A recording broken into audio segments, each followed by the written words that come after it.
خب سلام صبح بخیر. صبح همه دوستان بخیر باشه. خب مطلبی که باید همیشه اول استریم خدمت همتون عرض میکنم اینه که همیشه ترینینگ پلن رو دنبال کنید، ریسک منیجمنت رو دنبال کنید، همیشه دید بلند مدت داشته باشید به ترید کردن و شورت ساتیسفکشناتون رو از بین ببرید، احساساتتون رو بدور کنید از ترید کردن تا در نهایت بتونید بقا داشته باشید تو مارکت و اکانتتون در واقع همیشه پابرجا بمونه.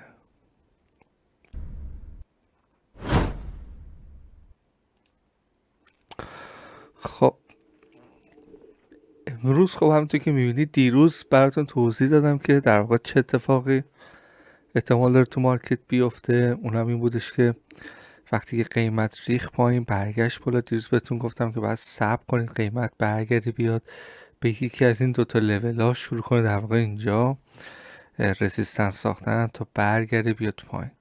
ببینید چرا؟ به خاطر اینکه این لول یک لول ببینید بسیار مهم 4 ساعته بود که بعد ببینید در واقع این کندل 4 ساعته با این قدرت اومد بالا این لول بس. بعد از اینکه ببینید اومد پایین، این ببینید کل مووی که دیروز انجام داد و کارکت کرد، برگشت بالا و ببینید که با این کندل قدرتمند اومد بالا بس. ولی ببینید که با توجه به اینکه اومد های کندل قبلش هم زد، قیمت برگشت پایین و مجدد پایین این زون بستش. حالا اتفاقی که میبینید توی این بین این دوتا زون قرمز همیشه میبینید افتاده در گذشته این بوده که ببینید قیمت همیشه اینجاها کانسالیدیشن داشته، اینجا مشکل داشته، ببینید اینجا پر از ریجکشنه و حالا هم دوباره اینجا ببینید که قیمت گرفتار شد. ببینید اومد پایین، اینجا حتی این زون اومد رد کنه به سمت پایین، ولی اتفاقی افتاد میبینید که دوباره قیمت برگشت بالا.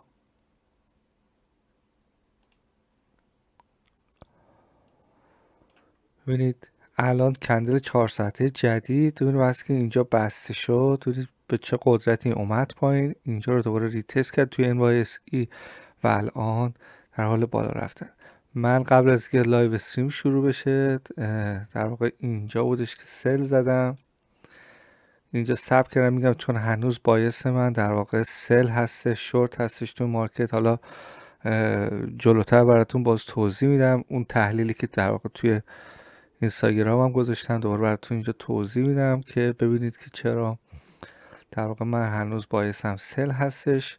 زمان بایس من برمیگرده که قیمت بتونه خودشو بیاره بالاتر از این لول، بیاره خودشو بالاتر از این لول تثبیت بکنه. اون موقع من میتونم بگم که قیمت در حال در واقع بالا رفتن هستش، دوباره داره برمیگرده به بایس بولیشش. خب به خاطر همین وقتی که قیمت اومد بالا و شروع کرد باز اینجا رنج کردن، من بای نزدم، صبر کردم که قیمت ببینم تکلیفش چی میشه، که بعدش در واقع دیدم کندل 4 ساعته هی داره میاد سمت پایین و وقتی که اومد پایین تر اینجاها رو ریتست کرد، من اینجاها سل زدم و میبینید که تیپی هم اینجا بوده. حالا این ترید رو در واقع اسکرین شاتش رو توی اینستاگرام هم خواهم گذاشت. سلام حسین جان. حسین جان شما زوم هم میتونی جوین بشی، وقتی زوم جوین بشی میتونی در واقع صحبت هم بکنی، اونجا هم راحت تر است. مرسی که حالا یوتیوب هم در واقع جوین شدی، خیلی ممنون. خب حالا دوباره چه اتفاقی افتاد؟ قیمت اومد پایین، دوباره رسید به این لول. گفتم این دوتا لول خیلی مهمه. ببینید اومد اینجا، چه اتفاقی اینجا دیروز افتاد؟ دیروز قیمت اومد پایین، اینجا شروع کرد دوباره به یک ترند مثبت ساختن، درسته؟ بذار واسهتون بکشم. ببینید اینجا شروع کرد دوباره قیمت به یک ترند مثبت ساختن. قبلا براتون توضیح دادم که یا قیمت در واقع میاد بالا این شکلی ریتریسمنت میکنه، یا وقتی که میاد شروع میکنه این هم در واقع یک ریتریسمنت هستش اوردراشو جمع میکنه. اینجا در واقع بهترین قیمت هستش برای خریدارا و فروشنده ها که حالا در واقع اوردراشون رو گذاشتن. اینجا میبینید که بهترین قیمت اینجا هستش که در واقع بانک ها یا مؤسسه های مالی وقتی که میخوان ترید میخوان پوزیشناش رو بذارن در واقع اینجاها قرار میده. واسه همینه که میگم همیشه روی ایمپالس موو ها وارد نشه، سعی کنید قیمت ایمپالس مووش رو بسازه و بعد بیا سعی کنید ببینید که بهترین نقطه و در واقع جایی که بیشترین تقاضا هستش بیاین اونجاها رو پیدا کنید، سعی کنید رو اون نقطه ها منتظر دوباره فرصت خرید باشید. ببینید که دوباره الان چه اتفاقی اینجا افتاد. یک کانسالیدیشن به این شکل اتفاق افتاد، اومد بالا. لزوم این که دوباره این در واقع روندی که اینجا اتفاق افتاده همچنان ادامه پیدا بکنه این بودش که بیاد دوباره این لو رو حفظ بکنه. ولی خب ببینید اومد پایین، دوباره ریتریسمنت بزرگتر داشت، اومد نزدیکای این لوی که اینجا بود رو حفظ کرد و الان اومده بالا تا در نهایت بتونه بره ببینیم میتونه این های رو تست بکنه یا نه. هایی که در واقع اینجا هستش اگه بتونه این های رو در واقع بزنه در واقع ادامه پیدا کنه سمت بالا، پیدا کنه سمت بالا، اون موقع بیاد یه ریتریسمنت اینجا بده، اون موقع میشه اینجا خرید کرد، حتی زودتر از نقطه ای که در واقع اینجا هستش.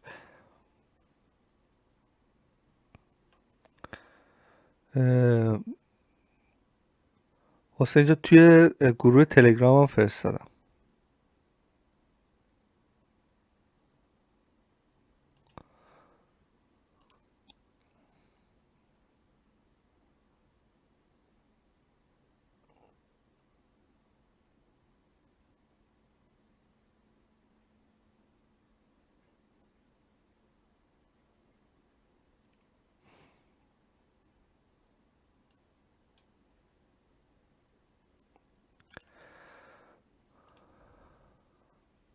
خب آره گروه تلگرام که نگاه کنید در واقع اونجا هستش، میتونید. خب و میدید که در واقع قیمت اومد لوی که اینجا بوده حفظ کرد و همچنان میدید روی یک بولیش ترند هستش که در واقع داره به سمت بالا حرکت میکنه. حالا بچه‌هایی که حالا جدید در واقع توی لایو اومدن، من از ترند لاین استفاده میکنم. اگه میبینید که خطی میکشم به این شکل به معنی ترند لاین است، در جهت در واقع نشون دادن مارکت هستش و تمام خطا یه چیزی که همیشه تاکید میکنم، تمام این خطا، تمام این زونا، اینا همش ریلیتیو هستش، یعنی اینا یک ایریا هستش. یعنی این خطی که الان نقطه چین اینجا من کشیدم میتونه اینجا در واقع اون تأثیری که دنبالش هستید بگیرید، یا میتونید این پایین تر دنبال اون تأثیر باشید. اینجا یک ایریا هست، یعنی اینجا شما منتظر یک اتفاق هستید. اتفاق این نیستش که قیمت بیاد به محضی که اینو تپ کرد شما سل بزنید بگیرید بیاد پایین. نه، اون اتفاقی که هست اینه که ترندی که داره میره بالا اگه قرار باشه ریورسال اتفاق بیفته بایستید نتونه دیگه های بالاتر از این بسازه و بیاد اینجا فیل کنه، دوباره مجدد بیاد پایین. دوباره میبینی الان شروع کرد دوباره به یک در واقع ترند بولیش داره تبدیل میشه به یک ترند بریش. مادامی که هی لوها رو پشت سر هم بزنه این روند هی ادامه پیدا میکنه به سمت پایین. خب الان پلن واسه امروز اینه که این زون رو کلن ولش میکنیم، یعنی من زیاد به این زون علاقه ندارم، بخاطر که صبح اولش که ترید خوب کردم اینجا در واقع تا اینجاها رو گرفتم، تقریبا اینجا بود گرفتم اینجا رو، بخاطر اینکه الان عجله ندارم که اینجا حتما دوباره ریسک بکنم دوباره وارد بشم، بخاطر اینکه صبر کنم ببینم قیمت میتونه این زون رو رد بکنه بالا یا پایین این زون رو رد بکنه یا نه. اون موقع میتونیم بهتر تصمیم بگیریم که در واقع مارکت به چه سمت و سوی خواهد رفت. یه نکته خیلی خیلی مهم دیگه ای که هستش این هست که در واقع اینجا بذار من رفرشش کنم که در واقع اینجا در واقع فد داره صحبت میکنه. این بسیار بسیار مهم هستش و یکی از دلایلی که در حال قیمت به این شدت اومد پایین دوباره برگشت بالا میتونه صحبت فد باشه. بذار ببینم میتونم یوتیوب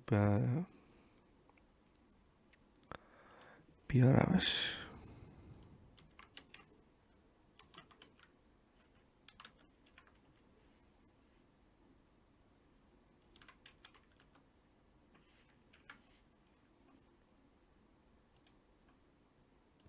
My name is Josie Bensko, and I'm a 6th grade science teacher in Central Illinois, and I've been using Generation Genius for an entire year now.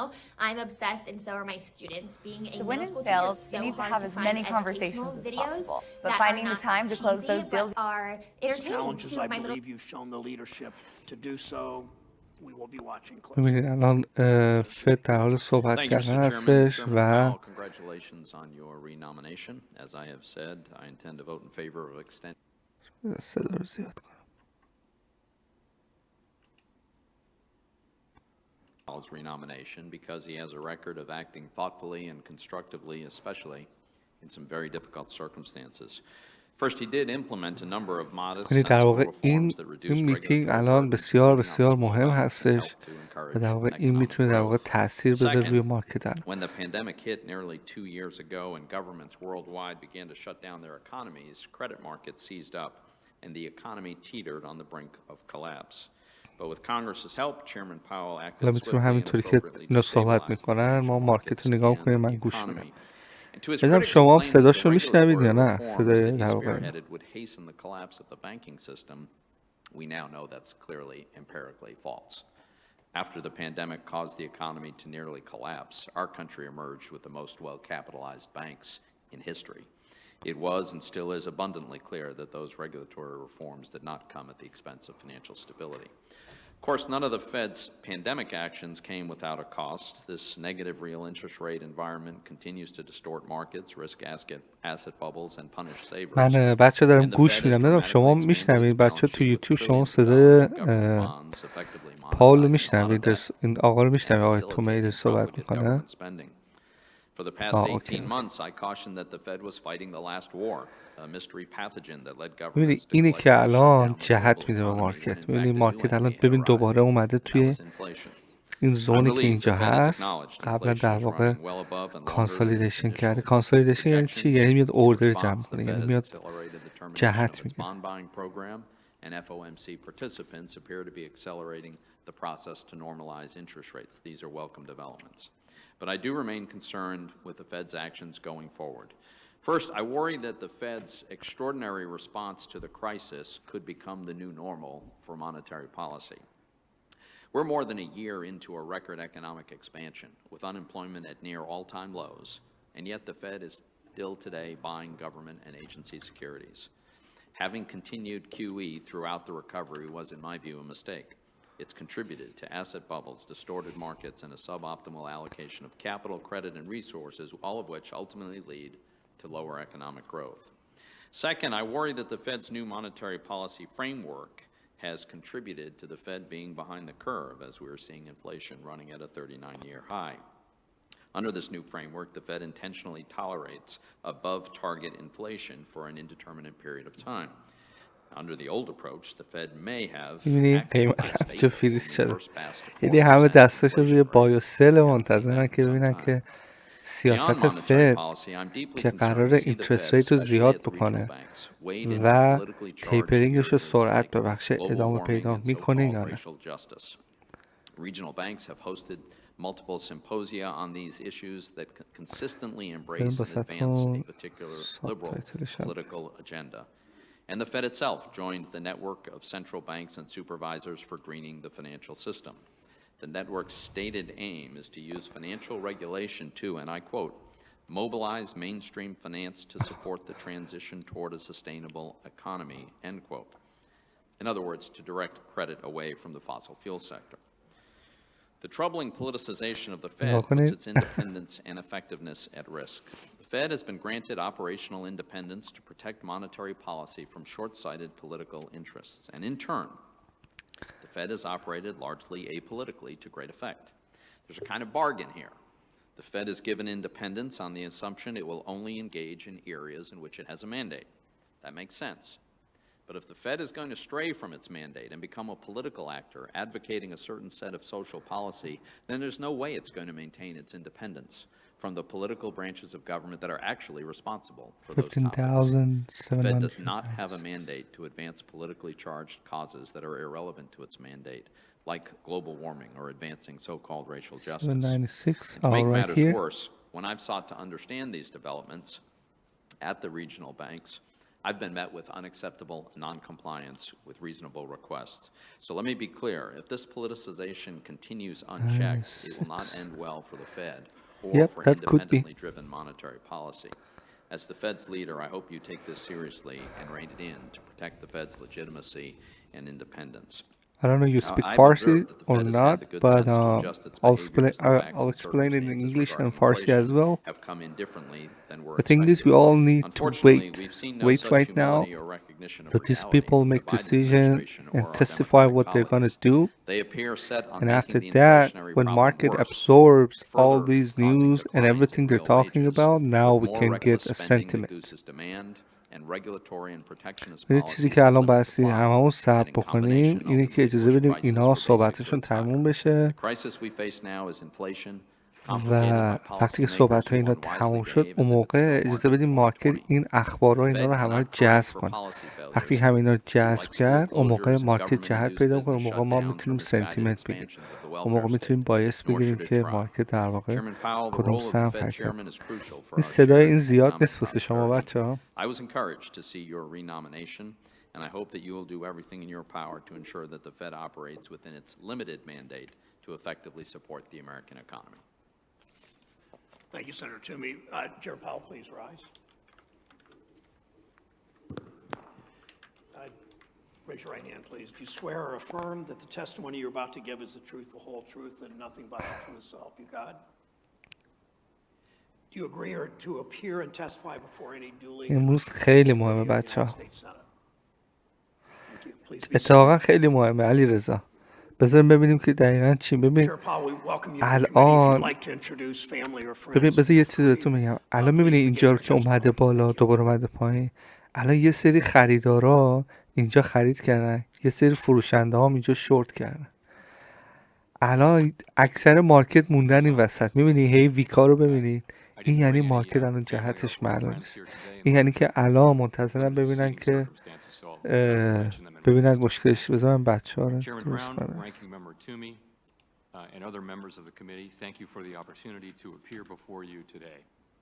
I'd like to thank President Biden for nominating me to serve a second term as chair of the Board of Governors of the Federal Reserve System.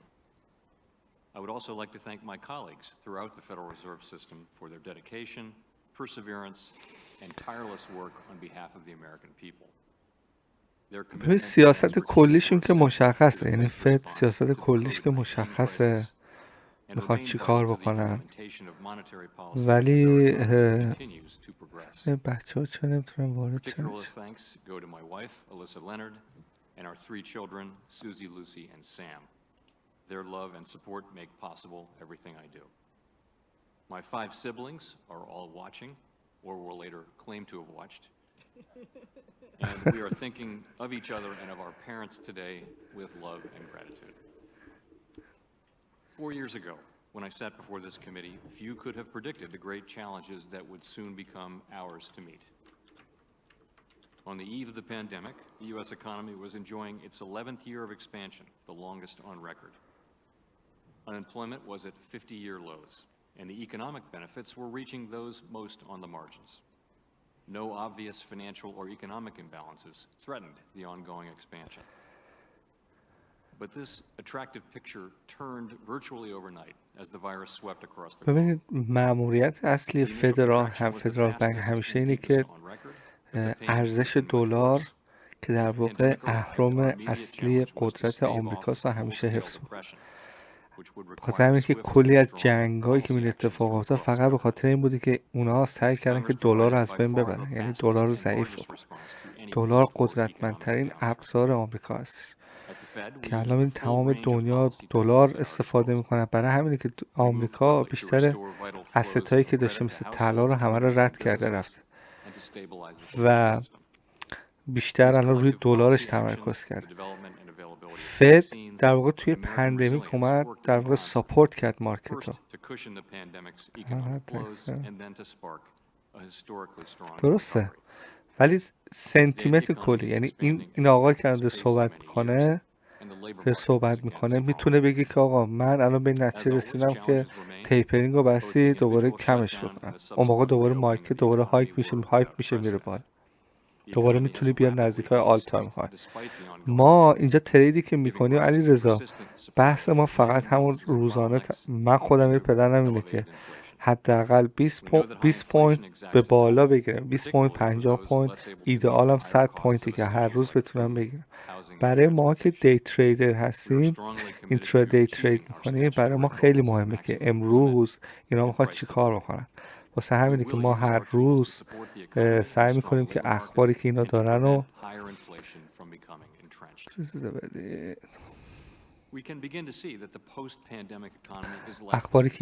رو در واقع چک میکنیم ببینیم که امروز قرار اینا چی کار بکنن. آره بلند مدت شاید مثلا بازی 3 ماه 4 ماه 5 ماهه حرف درست بشه که همه در واقع یه پالیسی که از قبل مشخص شده رو دارن دنبال میکنن، ولی برای اینترادی ترید کردن خیلی مهمه که الان پال که داره حرف میزنه ببینیم دقیقاً چه اتفاقی میفته. And currently, capital and liquidity levels at our largest, most systemically important banks are at multi-decade highs. یه چیز دیگه هم که هستش دیگه، تاثیر اخبار کرونا و این چیزا دیگه رفته، یعنی به قول معروف دیگه لوس شده. مادامی که دیگه لاکداون نکنن، سنتیمنت مارکت مثبت است. سنتیمنت مارکت مثبت باشه، سنتیمنت اکانومیک. وقتی که اکانومیک مثبت باشه دیگه همه میگن آقا من واسه چی پولم مثلا بشینه روی نزدک، پولمو خارج میکنم میرم باهاش وکیشن، میرم باهاش مثلا گوشی که میخوام میخرم، ماشین میخرم، میدونی چی بهتون میگم. ولی وقتی که سنتیمنت توی اکانومیک منفی باشه همه پولاشون رو میخوان چیکار کنن؟ سیو کنن. همه پولاشون رو میرن طلا میخرن، همه پولاشون رو میرن تو استاک مارکت میذارن. برای همینه که یهو قیمت میره تو استاک مارکت. حالا میگم این تموم بشه وقت داریم حالا راجع به اون در واقع چیزی که فرستادم دیروز تو اینستاگرام بیشتر راجع بهش صحبت میکنم. اون در واقع اونی که براتون فرستادم یه اکانومیک کلاس 101، یعنی یه کلاس بیسیک اکانومیک، خیلی خوبه. اگه اونو نگاه نکردین هنوز حتما بچه ها برید ببینید. اون در واقع یه کلاسه اونی که براتون فرستادم که در واقع تو مارکت چه اتفاقی میفته.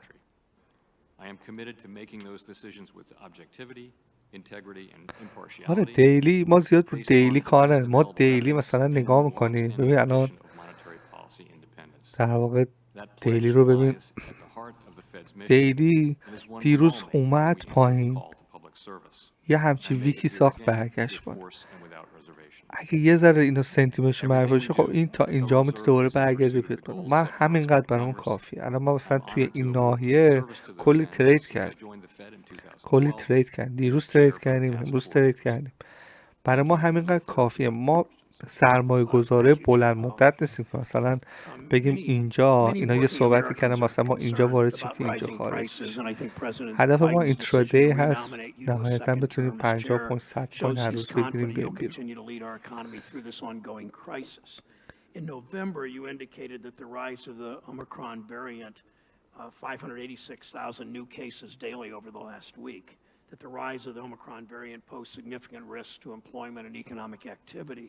Do you agree that higher prices are related to the supply and demand imbalances that can be traced directly back to the pandemic and the reopening of the economy? Yes, I do.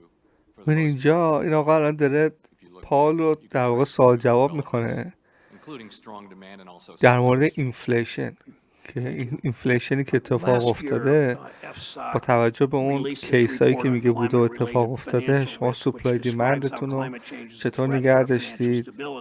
In the past, you've said, your words, climate change is an emerging risk to to financial institutions, the financial system, and the economy, end quote. Will Chair Powell, the Fed follow the FSOC سلام report's recommendations, سلام including سلام implementing سلام محسن جان مخلصم stress واسه tests خوبی of شما biggest banks? خوبی؟ ببخشید من یه خورده درگیر بودم تا وصل شدم و اینا یه خورده مشکل دار شدم آره ببخشید لینک خوبی خراب شما بود خسته قربون نباشید شما. Stress scenarios. نه من این تلگرام وا نمیکرد رو این آها نمیتونستم اوکی. بالا بیارم Going forward, I would stress چون لینک that there are جدیدی که very فرستادم دیدم که different دوباره همون the لینکه. regular stress tests which affect آره climate stress scenarios. خواهش میکنم علی are رضا جان. really از about دفعه assuring that خواهش the میکنم. large financial institutions understand all of the من risks دوباره مینوت میکنم they're taking, including برمیگردم the risks that مزاحم may be میشم یه inherent چند دقیقه to کارش عجله‌ای regarding پیش اومد باشه climate باشه. change over time.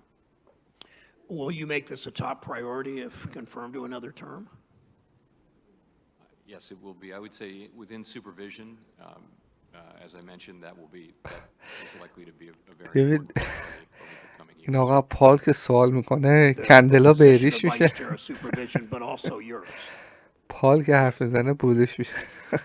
It's the Fed's responsibility, as you know, to promote financial stability. It means we need strong financial safeguards in place to protect American workers and families from risks in our میگم تو financial که علی رضا systems. All گفت that. این آقا دوباره داره Chair Powell, یادآوری recently میکنه the به پال Fed که has وظیفه تو refocused its ایمپلویمنت full هست به قول employment علی رضا. objectives to make sure it وظیفه شما اینه includes که workers مطمئن of all باشید که backgrounds.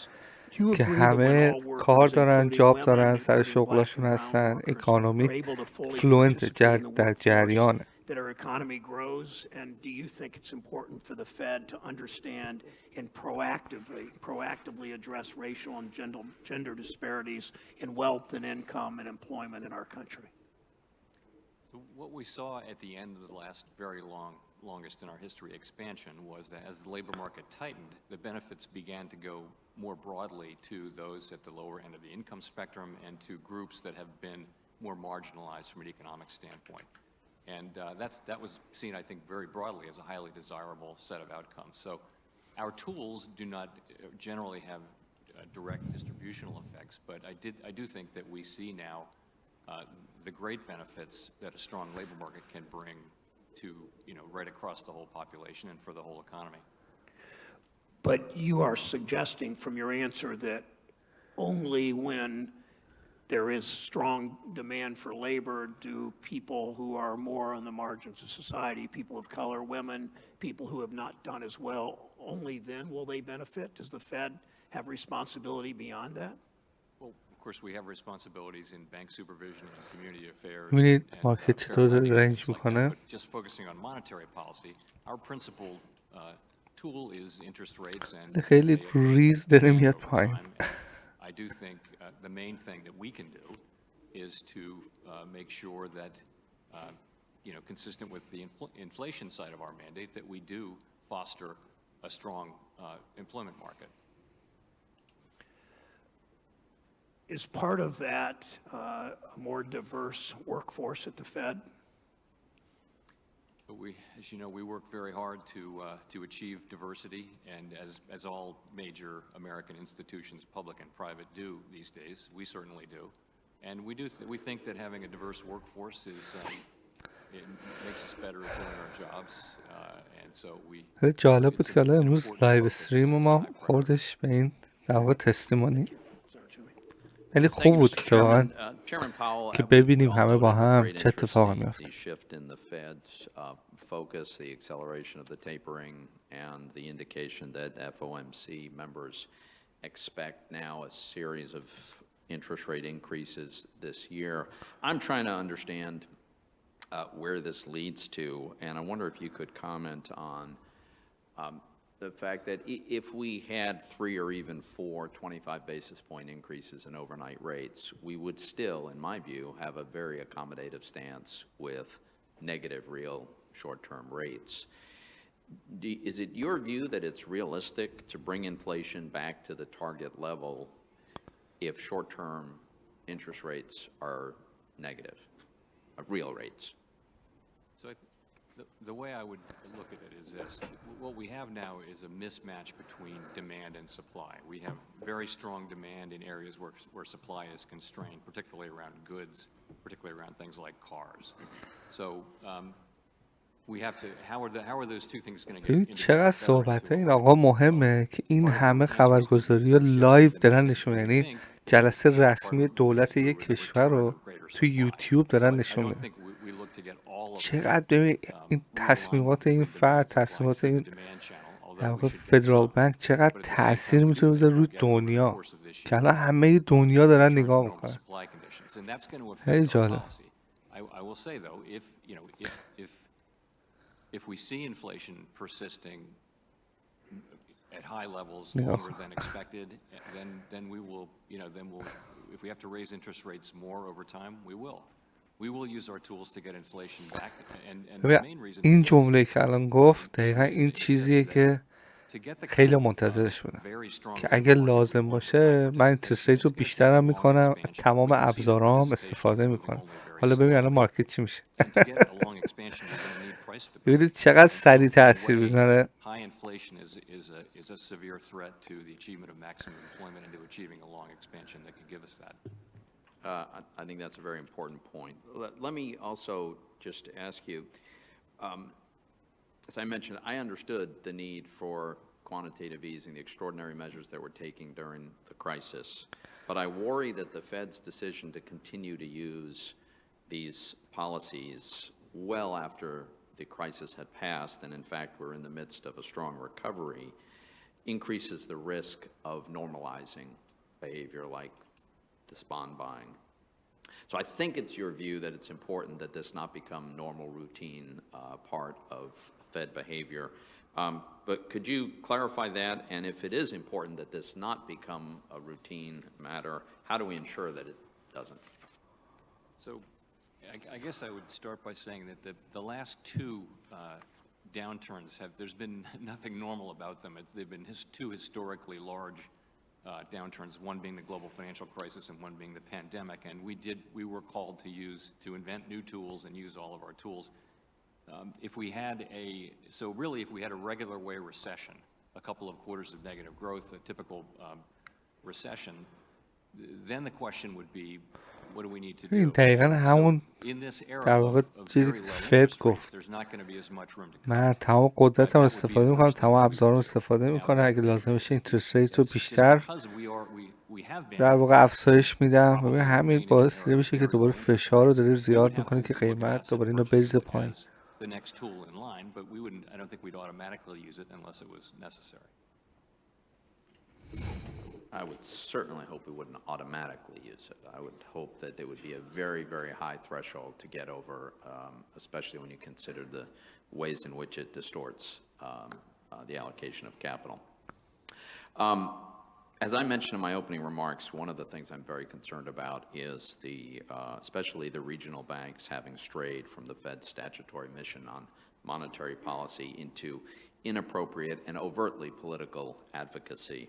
Just one of many, many examples, the Boston Fed conducted a virtual event as part of its Racism and the Economy series, in which the speakers routinely and adamantly called for defunding the police. Just nothing to do with the Fed's mandate. For 7 months now, I've been asking for information from several regional banks about their political activism, and for 7 months they have simply refused to comply with my request. So I've requested some documentation from the main Fed with respect to this activity, all of which, by the way, is subject to FOIA in any case. Now, I'm sure it's not your opinion that the ranking member of the Senate Banking Committee is entitled to less information than a member of the general public would get through a FOIA request. So can you commit to getting me the information that is now long overdue?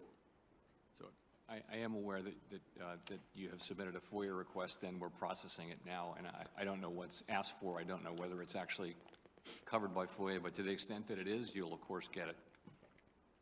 I think it's very important that this committee and Congress understand how the Fed reaches decisions to engage in political advocacy. Thank you, Mr. Chairman. Senator Toomey. Senator Reid from Rhode Island is recognized. Thank you very much, Mr. Chairman. And Chairman Powell, congratulations on your renomination. I believe that President Biden has made two excellent choices, yourself and Governor Bernard. I think you've worked together hand in hand for many years. I think you'll be a superb team, and so I look forward سر اصل supporting your مطلب آقا جان. nomination and Brother Bernard's nomination also for vice chair. And let me join my colleagues in commending you for an exceptional job with respect to the pandemic. One of the interesting consequences of the pandemic and the employment market is that we've seen wages rise. In fact, we've seen them rise with respect to factory workers, non-supervisory personnel, about 5.8%. And my concern is would an increase in interest rates anywhere begin مجددا to سلام. slow down that من rise, میشنیدم صدا رو. indeed reverse it?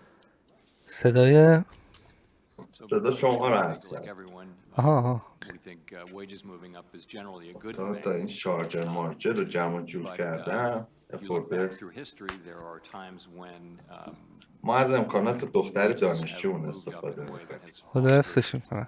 persistent قربان. inflation, and that چی hurts میخونن؟ customers, particularly hurts people on من fixed مهندسی income. کامپیوتر So we don't میکنم. see that خیلی right خوب، now, خیلی. but we do see these are the biggest wage یه increases دختر in داریم decades, اونم همون. and so we're watching carefully. خیلی and- خوبه، and, خیلی um, خوب. منم دختر انشالله دارم. بچه های to the شما extent we نگه are, داره بعد. منم یه دونه looking دختر at دارم. this year, what we واقعا see is خدا an رو economy شکر، that خدا رو the شکر. labor market خدا is حفظش recovering کن. incredibly rapidly, really beginning around the end of دختر the خیلی middle خوبه، of مونس پدره last دیگه. year. The مثل ما labor market پسرا more نیست than دیگه، پدر doubled مادرم رو ول of a کردیم percent اون per سر month دنیا اومدیم این ور دنیا. since last June.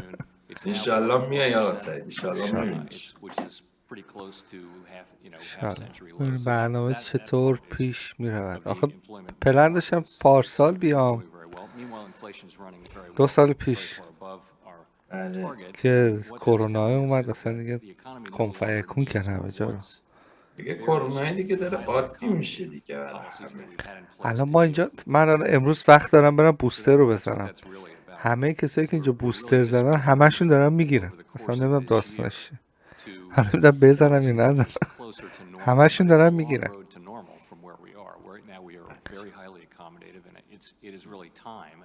پس اونو نزن، یه چیز دیگه بزن دیگه. 2/3 شما. بله.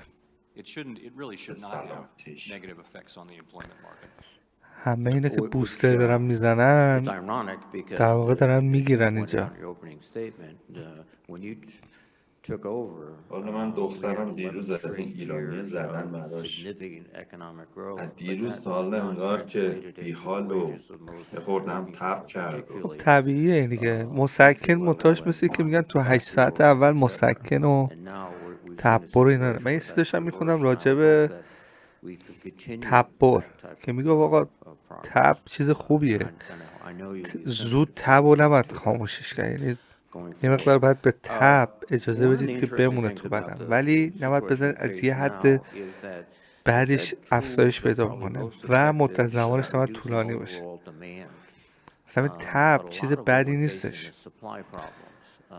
اون در واقع وقتی بدن The تب situation میکنه about داره اون automobiles, در the واقع problem there ایمنی رو is در واقع that جذب I میکنه، think ایمنی رو used در واقع cars are داره so میسازه. expensive, they're distorting the inflation numbers significantly, and that's a result of a shortage of microchips and other types of chips, which is a result of the pandemic. Microchips and some These sort of the supply chips. issues. So to what extent will your dealing with demand help supply? Or maybe that's the real problem. No, it really won't. We really can't دقیقاً affect تو یوتیوب آقا affect سعید یه the supply side چند pressures. ثانیه، And that's why I 5-6 mentioned ثانیه this عقب. this really is a problem both of آره very این strong دیگه elevated demand, کمتر از این دیگه particularly نمیتونه in بشه. the part of the نمیشه. economy, the goods sector, the durable goods دیگه sector, این things در like واقع washing machines, مینیمومشه cars, دیگه. and از all the این things that people کمتر bought واقعا دیگه during the نداره. course of the pandemic when they couldn't spend money on travel یعنی از این and services. کمترش بکنم میگه کیفیت این به شدت خیلی میاد. الان دیگه کیفیت همه UHD دارین نگاه میکنه تو یوتیوب. بعد کیفیتش UHD نگاه میکنی و اگه بیارمش پایین دیگه DVR رو نمیدونم اینا میشه که دیگه بعد اون اصلا دیگه کامپیوتر من دیگه DVR دیگه نشون نمیده. Well, and a final point I want to make is that عادی بود اینجا the سر issue of میزدیم. climate change is absolutely critical. It's an حالا من economic اینجا رو issue. صبر منتظر میکنم. خبر تموم I بشه. don't think you want آره to see a صبر lot of, بکنیم. بعد که اینا banks صحبت owning کردن ببینیم property مارکت that's کدوم moving یکی از اینا رو underwater. میشکنه. But if you look at any of the من میگم analysis سل زدم اینجا گرفتم دیگه، I الان would hope that the Fed would عجله ندارم که پولم از view دست this بدم. as an economic issue and pursue it as an economic issue that's going to ولی affect واسه us همین مقدار صبر میکنم که اینا خبرشو and, ببینیم به my کجا colleague in the میرسه، White House has been one of the most بعد ببینیم که کدومی که از visionary اینا رو میشکنه، advocates for that چون position. دقیقا این I نقطه hope خیلی the Fed کلیدی is هستش. حالا responsive. Thank you, Mr. اول لایف توضیح Senator دادم Shelby که ببینید from قیمت Alabama. هر سری که اومده اینجا ببینید چه کانسولیدیشنی کرده و اینا. وقتی رسید جای پایین شکسته اینقدر ریخته پایین، اومده جا بالا شکسته اینقدر رفته بالا. اینجا که اصلا وارد نشده. ببین حالا اینجا ببینیم که چه اتفاقی میفته. اینجا شکست ولی نتونست اینجا رو ریتست کنه نگه داره بریزه پایین، که اون روز یاد باشه منتظر این بودیم که بهتون گفتم صبر کنیم اینجا رو ریتست کنه. میبینیم مثل اینجا قیمت بشکنه اینجا رو ریتست کنه بریزه پایین. اتفاقی افتاد برگشت رفت بالا و اینجا رو هم باز دوباره نتونست نگه داره، دوباره برگشت داخل این که اینجا ببینید که چی کار میکنه. ببینید که گفتم اگه مارکت عادی بود خبر نبود اینجا سل میزد. 28 پوینت بود تا الان تا اینجا تقریبا میشد گرفت.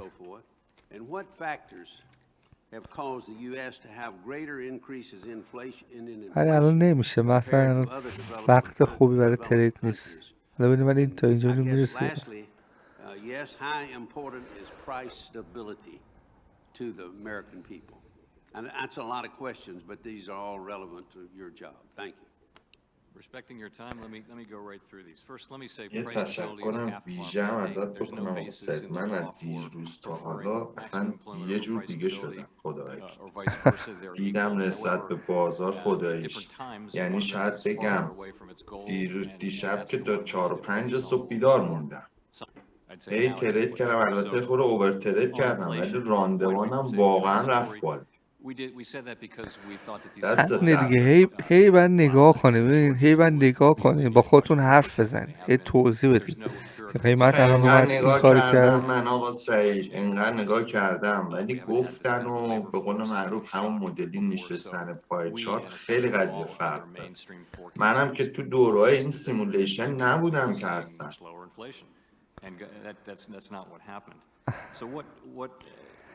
سیمولیشن دیگه الان یعنی اگه بخوام سیمولیشن بدم، سیمولیشن دیگه یعنی سیستمی که الان ترید میکنن دیگه اون نمیشه. خیلی درد سر داره، هی باید ادجاستمنت کنم، اونجوری روون نیستش. ولی الان خیلی مشخص تره، یعنی دیگه نیازی من نمیبینم به سیمولیشن. صحبتی که دارم میکنم خیلی به نظرم عالیه اصلا ببین الان واقعا. اینجا نگاه مارکت اگه عادی بود ببین خب اینجا چه ریجکشنی داره. این الان تایم فریم پایین تر که بری نگاه کنی یه دقیقه قطعا قیمت اومده بالا، اینجا رزیستنس ساخته ریخته پایین. نگاه کن ببین نه همین اینجا میشه سل، نه اینجا رو از دست دادی دور تایم فریم بالاتر. ببین اینجا همینجا که گفتم اینجا رو بشکنه میرزه پایین، ببین اینجا رو شکست قشنگ استاپتون رو بالا میذاشین، یعنی یک به یک راحت اینو میگرفت. ولی الان ببین سنتیمنت که به مارکت دادن همون چیز قبلی بود. یعنی چی همون چیز قبلی؟ یعنی همونی بودی که باعث شدش مارکت در واقع اینجا بریزه پایین. دوباره دارن تاکید میکنن به چیزهای گذشتهش. اگه همینطور ادامه پیدا بکنه احتمال که قیمت الان بیاد پایین، تایم فریم 4 ساعته تارگت بعدیمون اینجاست، بیاد اینجا رو تست بکنه زیاده. ما می‌بینیم یه ترید خیلی خوب بکنه. ببین چقدر میشه 240 پوینت. میتونه مثلا تایم فریم مثلا 15 دقیقه ببین عالی، 15 دقیقه بیاد پایین اینجاها برگرده بیاد بالا اینجا رو ریتست بده عالی میشه، قشنگ میگیریم تا این پایین میاد. اون ریتست رو نده شما نمیگید. آره دیگه آخه هی میریزه پایین مثل دیروز. ببین اینجا هی اومده بالا. خب کجا میخواستی وارد چی؟ هر لحظه ممکن بودش که این اتفاق بیفته، هر لحظه ممکن بود این اتفاق بیفته، هر لحظه ممکن بود این اتفاق بیفته یا این. درسته؟ بله. این ایمپالس موو که اتفاق میفته بعد ریتست کنه. اگه میومد تا اینجاها اون موقع گفتم دیروز تا اینجاها اگه برمیگشت اینجا میتونستین دوباره بگیریش. ولی دیروز من منتظر سل بودم که قیمت بیاد اینجا سل بده سل بگیرم. یا این یا این که اینجا سل زدم اینجا که فرستادم گفتم ببین اینجا براتون سل زدم، سل زدم سریعا بستمش. ولی اونی که اصلی کاری من منتظرشم که تایم فریم 4 ساعته داره قول میده اون داستانش هنوز اتفاق نیفتاد. ولی خب خیلی نشونه خوبی بود و نشون میده که الان فروشنده ها قدرت خوبی گذاشتن تو مارکت، یعنی اوردرهای خوبی گذاشتن تو مارکت. اگه همین چیزای قدیمی ادامه پیدا بکنه احتمالاً بیایم تا اینجا رو ریتست کنیم. Latinos are the country's largest minority. They make up nearly 20% of the entire U.S. population. It's outrageous that they have no representation in Fed leadership. There's never been a single member of the Board of Governors or regional bank president that has lived the experience of being a Latino in the United States. And that means that the voices of 1/5 of the country's citizens are repeatedly drowned out when the Fed is making critical decisions on economic policy, decisions that affect whether a Latino family can afford their first home, find a job that pays a living wage, send their children to college, save for a comfortable retirement, or get a loan to الان در راجع به این صحبت میکنه که 20% پاپولیشن جمعیت آمریکا لاتینا هستن. راجع به اینا صحبت میکنه که این ویجا و اون سیاستی که فدرال داره. We received your response to that letter just last week, and I have to be honest with you, the lack of detail was thoroughly disappointing. I'd be expecting you to provide a more detailed update on the search process before your confirmation vote, including what specific changes you made to the process and how they're going to lead to a more diverse candidate. I hope that you will do that. While we face significant challenges with the Omicron variant and supply chain disruptions that are both causing families to face higher prices for a variety of goods, the fact is that we're experiencing الان اینجا هی داره بازی میکنه دیگه. الان دوباره داره برمیگرده بالا.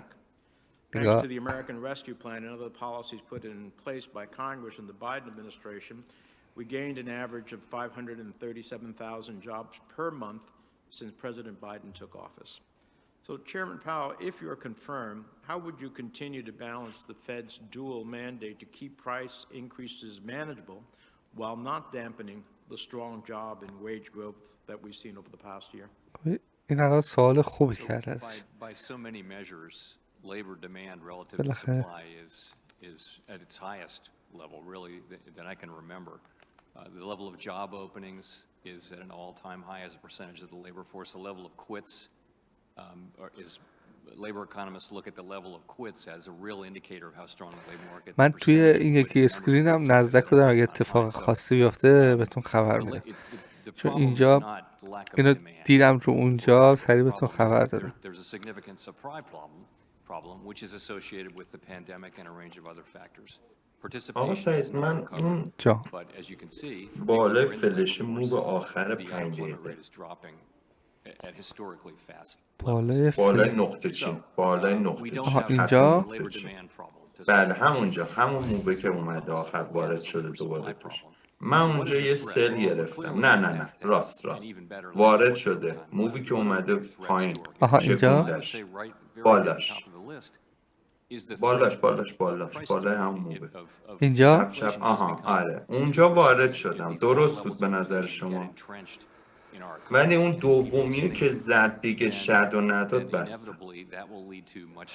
آخه اینجا کانفرمیشنی نداره آخه اولش که اینجا رو نگاه کن یه مارکت استراکچر خیلی بزرگی بوده اینجا خب ببین تایم فریم پایین تر نگاه کن قیمت اومده پایین. خب بعد این لول مهم رو شکست. اینجا سل زدن بالای این یه مقدار ریسکی بود. من کجا سل زدم؟ من اینجا سل زدم. من این پایین سل زدم اینجا که قیمت برگشت این پایین، یه ریتست کوچیک کرد اینجا دیگه که اومد پایین. من اینجا سل زدم چون اینجا ببین من اگر که مارکت روندش بولیش بود، سنتیمنتش بولیش بود، اینجاها من بای میزدم. خب مثلا اینجا یا اینجا فرصت خوبی واسه بای، ولی من هنوز اطمینان به بای ندارم.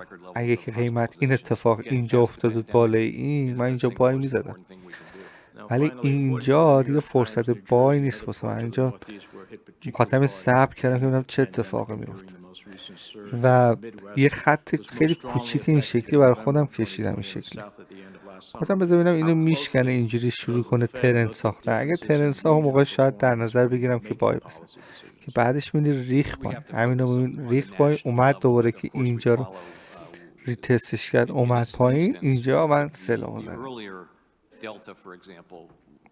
خب من چون توی 4 ساعته نگاه کردم، مثلا 4 ساعته بولیش بوده اون زمان که سل زدی. اونجا که تو سل زدی 4 ساعته اینجا بوده. خب من فکر کردم مثلا شداشو زده الان میرسه پایین. ریختم ولی اصلا به اون موقع دیگه نرسیدم. ببین حتی 4 ساعته های قبلیش هم زده بود. خیلی ریسکی بود به نظرم، ترید درستی نه.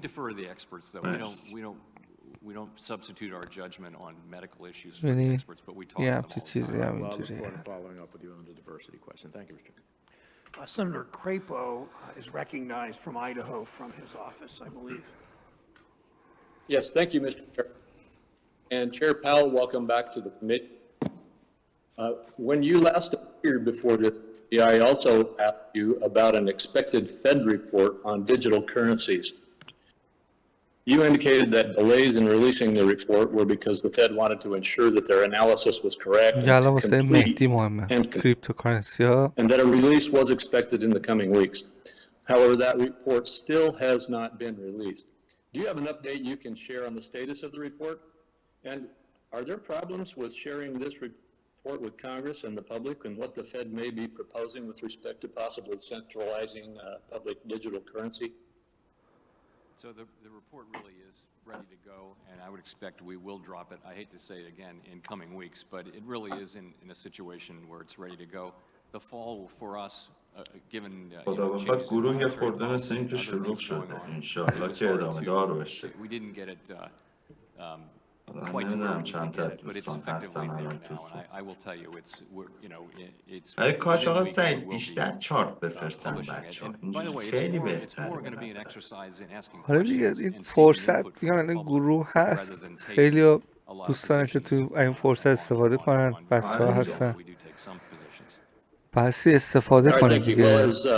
اون اشتباه یا درست بالاخره، ولی دیدا خیلی فرق میکنه. اون چارتی که دیروز براتون فرستادم، براتون توش در واقع نوشتم توضیح دادم، این یکی از مدل‌های دیگه‌ای که برایش همه انجام بده. یعنی من دوست داشتم مثلا همه این شکلی برای خودشون تحلیل میکردن، یه چارت رو مثلا برن اینجوری تایم فریم ویکلی، چه اشکالی داره؟ برید از ویکلی ببینید تایم فریم های من همش بالاه. ویکلی اینجا براتون توضیح دادم چه اتفاقی میفته، چه شکلی میفته. حالا روی یو اس داو جونز براتون تحلیل کردم، ولی خب داو جونز اینا همش یه شکل، یعنی همین چارت رو ببینید یه شکلی یه مقداری فرق میکنه، ولی در کل چیزی که دیروز براتون فرستادم کاری که باید همه انجام بدن. ببینید این لولی که اینجاست در واقع کندل ویکلی رو ببینید، در واقع این لول هست. ببینید که چه اتفاقی، یعنی تایم فریم ویکلی داره کانسالیدیشن اتفاق میفته. اون صحبتی که علیرضا کرد اولش، آره اون صحبت که در واقع تو مارکت هست این کانسالیدیشن تایم فریم بالا، ولی ما تو تایم فریم پایین کلی ترید کردیم. رو همین ویکه کلی ترید کرد، رو همین ویکه کلی ترید کرد. ما صحبتمون روی تریدهای روزانه است. مثلا خیلی مهمه که چارتتون بدونید که مارکت تایم فریم های بالاتر، شرط جامعه چه اتفاقی داره میفته روز به روز.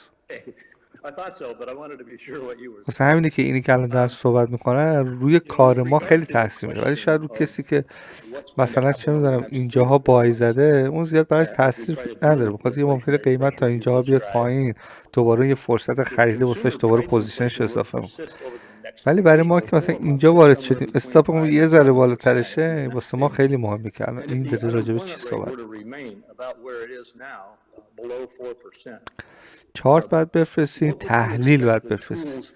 چارت فرستادن زیاد یعنی اونم وقتی هم که میفرستین باید ایسی باشه که به درد بخوره. قبل از وقوع حادثه خوبه. تحلیل کنید. اینی که میگم با خودتون صحبت کنید، توضیح بدید، یعنی این که آقا اینجوری شده، اینجوری شده، اینجوری شده، انتظار میره که اینجوری بشه. ببینید چند دفعه اینجوری شدن اتفاق میفته. با موقع است که میتونید در واقع تریدر بشید که بتونید مارکت رو تحلیلش کنید.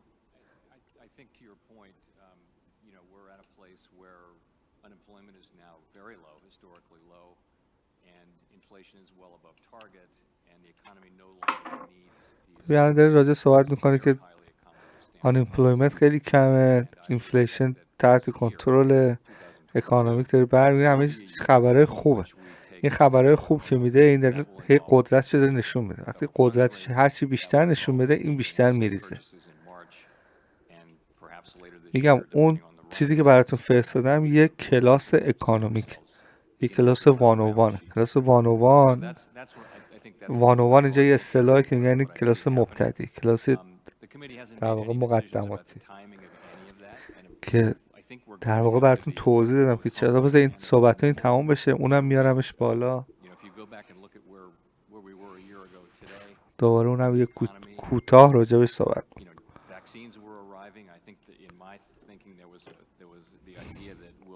فعلا هم تریدی که کال کردیم همین این بود دیگه که اینجا میتونستید وارد شین، استاپتون رو بزنیم بالا. اینجا بیشتر از 1 به 1 بیدن بزنیم.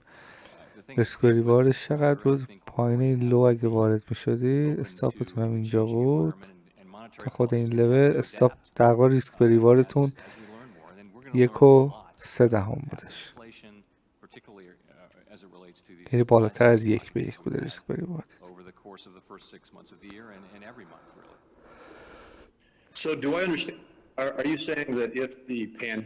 این خیلی کیفیت صدای این آقای خیلی بده.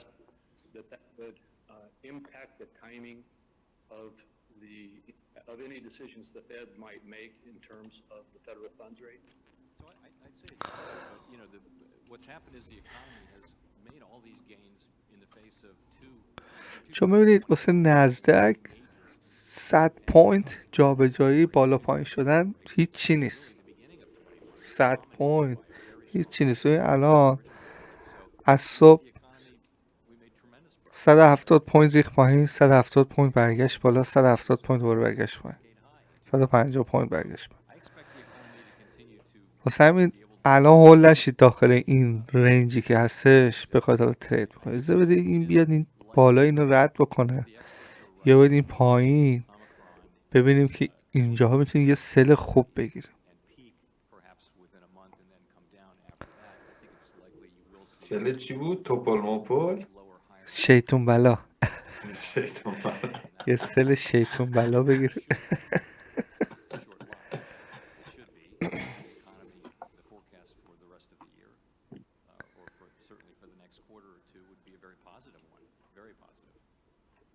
And if that happened, would that increase the likelihood of Fed action to increase the federal funds rate, or would it delay that? تصویر شما رو بیارم اینجا که بچه ها ببینن. What we're seeing is an economy that functions right through these waves of COVID, and my colleagues and I see that, and you see that every quarter we write down projections of interest rates. They're individual projections. They're not a committee plan or anything like that. But broadly speaking, all members of the committee see interest rate increases coming this year. The median was 3. But that's going to depend on data. It's going to depend on the progress we see on the supply side, the progress we see on inflation. And we honestly don't know. There's risk on both sides, really, on growth and potentially on inflation. inflation as well. So we're going to have to be just very attentive to what's happening in the economy and willing to adapt pretty nimbly our policy as we go through the year. Thank you, Senator Crapo. Senator Tester from Montana is recognized. Yeah, thank you, Mr. Chairman. I don't know if there's any way to turn that mic down, but that was almost painful. I mean, it was tough. Not your questions, Crapo, just the intensity. First of all, Chairman Powell, I want to thank you for your willingness to serve. I appreciate your work that you've done working with the Federal Reserve Board throughout the health and economic crisis that we found ourselves in. And just to say, as many have said before me, we appreciate your steady hand. In your opening statement, you talked about climate change and cyber attacks, taking those into account as part of the things the Fed has. آقا سعید این جان. الان یه دیلی ببنده بالای حالا اون خط قرمز یا اون زوم سفید بالاش. اینجا آره مثلا اگه دیلی اونجا ببنده دیگه میشه گفت روند بولیش میشه میره هی بالا تا حدود. ببین دیلی باید ببنده این بالا، خب بله بعد تایم فریم پایین، مثلا مثل 1 ساعت اینا. بله وقتی که اینا میخواد بیاد، وقتی دیلی جدید میخواد بیاد با ویک پایینشو بسازه، تایم فریم پایین تر قیمت اینجوری میشه، میاد پایین. این میتونه بیاد پایین تا نزدیکای این لو. اینجاها باید شروع کنه دوباره اینو چیکار کنه، بشکنه این شکلی بیاد بره سمت بالا. اون موقع میتونید بگی که این دیلی که این بالا بسته، دیلی جدید هم میخواد بره بالا. اون موقع شما اینجا وارد میشید. بعد که شما اینجا وارد میشی، روی دیلی جدید که نگاه میکنید، پوزیشن تو میبینید پوزیشن شما اینجاست، روی این ویک مثلا اینجا وارد شد. عالی مرسی. So the pre-pandemic economy, that was a very long, historically long, 10 years and 8 months expansion. Growth was just modestly above potential every year, so we were getting growth between 2 and 3%, and we think potential growth is around 2%, so that implies a tightening labor market.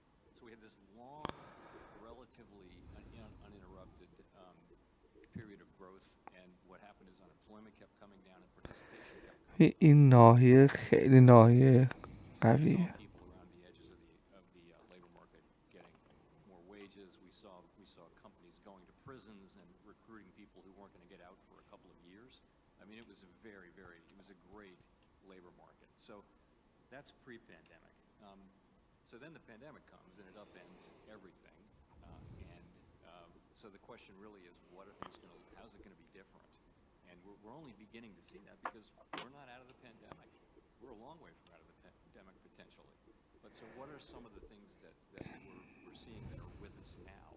One of them is that the recovery in labor force participation overall has been slower than hoped. Actually, prime age labor force participation has moved up a 4 percentage point almost last year, but overall that was offset significantly by older people retiring, older people and not older people retiring. So we're seeing some differences. We're going to see people working remotely. There's the wage increases that we're seeing are still very skewed to the lower end.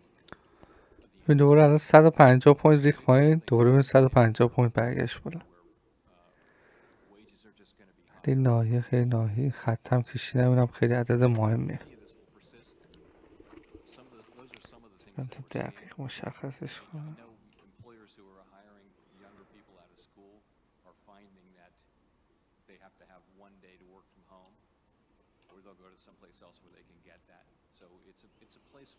It's a market right now where labor is very short. 156 16. A lot of leverage, and that may persist. So I think there's a lot of different things. I've just got a limited amount of time here, but could you speak a little bit about the importance of the independence of the Fed? I remember pretty clearly the kind of pressure that was put on you by President Trump to try to politicize the Fed. And I commend you on keeping it independent. Can you talk about why that's so important?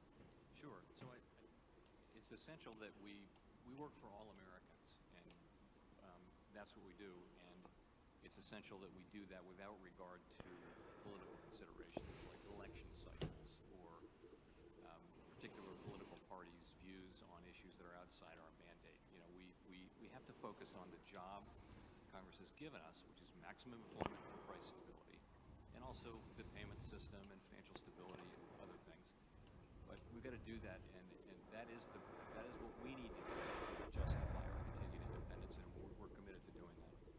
Thank you, Mr. یعنی واقعا کار خاصی نمیشه کرد، یعنی نمیشه اصلا اطمینان کرد که الان دوباره رسید اینجا دوباره هم اتفاق میفته. مادام که قیمت بین این دوتا رنجه نمیشه ترید کرد. واسه این فعلا باید صبر کنیم که صحبت اینا تمام بشه، ببینیم که I want to follow up a little bit with regard to the discussion on inflation. And consumer price index rose 6.8% in November. There appears to be a consistency along that line. Part of that, you have the opportunity to impact with regard to the demand side. Can you talk to us about your discussions, or at least your analysis, of how much of the inflationary trends we're seeing you have the ability to impact with your monetary policy? So again, we don't have much ability to affect the supply side. And if you look at where the really big contributors are to the overshoot from inflation, it's in the goods sector still largely, and that's cars, that's new, used, and rental cars, it's appliances and What about food? goods. Food too. Hamburger at over $5 a pound? Yeah, no, and that's not something we can't. I'd say that there are supply side issues there too, as you and I have discussed, but those are really outside the range of our. Be fair to say tools. petroleum products as well? Yes. Gas, price of gas آقا over سعید $5 ببخشید a gallon. یه Those are items that یه are لحظه supply میشه side. روی They are ستینگ not, این the demand side. تردین ویو تو We have برید a یه چند تا responsibility to عکس try to من manage بگیرم. the میدونی میخوام inflation تنظیماتمو درست of کنم. 2% کجاشو میخوای من با آره سلام همینجا همه خوبه. شما یک part of اجازه the بده entire یه inflationary لحظه demand. دورتون نرده. Fair to say بذار این your focus is on the demand رنگش side. نه رنگش مهم نیست برام، بیشتر چیزای دیگهش برام مهمه. آها What اوکی. percent of that بیا. inflationary مرسی. trend, what percent of that are you trying to impact میری بعدی ها the سعید demand side? پایینیش بعدی. چهارتا رو من عکس بگیرم سریع. It'd be hard to break it down in that way. مثلا نگاه کنم بعدی. چیا هست. Right سب now, our ها policy is very highly accommodative, so we're stimulating. We're not restraining demand at all at this point. We're encouraging. We're trying to get to a place where we're more neutral and then perhaps tight if that's appropriate. But it's اینه not دیگه political قیمت رو in اینجا nature, نشون it's میده. economic in nature to say that the inflationary trends that we are seeing بعد partially from the ability of یه consumers لحظه to نگه change their دارید. pockets to be able to نور pay a higher لامپه price. میخوره تو این But صفحه. second of all, it's because of the limitations and the bottlenecks that we ممنون. find in the supply side of our economy, correct? Yes. So let's just take food مرسی. as an example. I اینا رو talked همرنگ about where بکگراندتون pounds هرچی هست اینا رو همرنگ اون we have بکنید producers there که در واقع that on a این regular خطوط basis های talk about the اینجوریش fact مشخص they نشه. don't see an increase مثلا اگه unless they سفید see بزنم این more شکلی میشه. livestock, and yet بله بله. our consumers across the entire country are seeing huge اینم increases که in the ما price اصلا of meat. استفاده And نمی between کنیم. them sit packers, four packers who control اینم که over 80% of the market, ممنونتم مرسی. showing مرسی. record high profits. اینا مال while استاکاسته که consumers این pay دیویدند و huge inflated prices. ارنینگ ها ایناست که تو That's چارت میشه. something which has to be dealt with policy and not necessarily something that the Fed can impact, correct? That's really a competition policy question, yes. So do we have the same type of challenges with regard to other items that people این آقا consume اعصابش on a خورده daily که basis? قیمت By that I mean همبرگر و گوشت petroleum و products. اینا Something خیلی that I گرونه. truly میگه believe چرا that انقدر the گرونه؟ price rise in petroleum بعدش داریم بیاریمش ایران خوشحال بشه. really impacts ببخشید. the ability of people to actually pay their mortgages or pay their rent. آخه خیلی گرون شده بنزین. ما الان اینجا گالونی 3 و فکر کنم 6 میزنیم. 3 و 6 دهم. واسه هر گالون 3 و 6 دهم دلار پول میدیم. یعنی هر سری که باکم و ماشینم من پر میکنم تقریبا $70 من پول میدم. 6 سیلندر ماشین واسه. بله. That is right. I mean, $70 پول میدم. and خیلی $70. قبلا مثلا این میشد $40. الان $30 زیاد شده. یا سلام به همگی.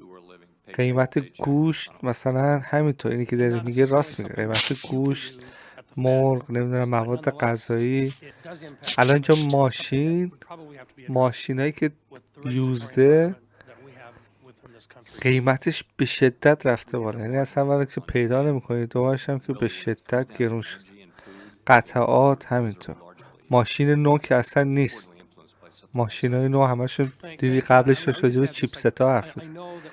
اتفاقایی که افتاده واسهشون که چیپستایی که هست کم شده. ماشینای نو یه مدت خوابیده بوده اون یارو چیزش، در واقع تولیداتش. سلام، صدای من میاد؟ آره نه صدات نمیاد. سلام، خوب هستین همگی. این زون قرمز بالایی رو بر اساس چی کشیدین؟ دلم خواست. خیلی عالیه. اینجاست دیگه، ببین آها، دیر اومدی و تنبیه بشی. آره من درگیر این. ببین یا کن اینجا این هایی که اینجا بوده، اینجا ببینید کانسولیدیشن کرده، شکسته بالا، دوباره اومده اینجا کانسولیدیشن کرده. ببینید اینجا لول ما، دوباره اینجا برگشته پایین، این ناحیه، دوباره این ناحیه، دوباره اینجا مخصوصا، دوباره حالا اینجا.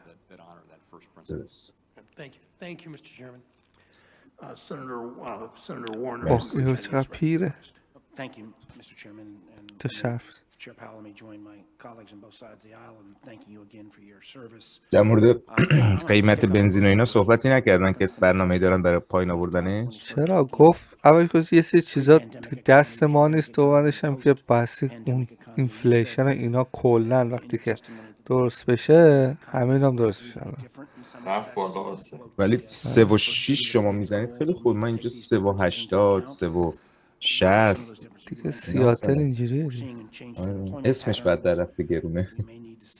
میبینی الان اینجا مثلا گفتیم آقا، میگفتی دوباره اومده مثل اینجا دوباره سل زنه، چی میشد؟ سمتی میگم بعد رو صبر کنه. و حالا همه این کلندری میاد بالا دوباره بیاد اینجا، میبینی همه این دوباره میتونه لیکویدیتی باشه که دوباره بریزه این پایین. یه مقدار باید صبر کنه. وقتی این زونای شما که از 4 ساعته اینجوری میاد 5 دقیقه 1 دقیقه اینجوری اینقدر باز میشه، تو کل این ایریا اگر شما سیگنالی ببینی وارد نمیشی، یا اگر سیگنال ببینی تو همین ایریا هم وارد میشی.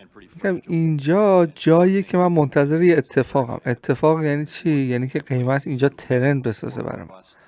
اینجا ترندش رو تثبیت، مثلا اگه قرار بره بالا بیاد اینجا شروع کنه ترند ساختن، تثبیت بکنه خودشو که دوباره بره بالا. این نیستش که اگه این خارج از توی خط قرمز باشه من ترید نمی کنم، یا بالای خط قرمز باشه ترید می کنم. الان که خط قرمز رو رد کرد مثلا بای بزن، نه. یعنی در اصل من باید این شکلی ترید بکنم. اینایی که میکشیم تو چارت برای اینکه دیدتون بهتر بشه، یعنی هی به خودتون هی مجبور نباشید یادآوری کنید که الان قیمت اومد پایین، ببین اینجا یه دور ترند مثبت داره میسازه، یه پول بک بزنه اینجا شاید بتونه دوباره بره بالا. ببینید به همین سادگی، یعنی زون و مون و همینا که هست اینا فقط واسه اینه که شما بهتر ببینید، درکتون بهتر بشه.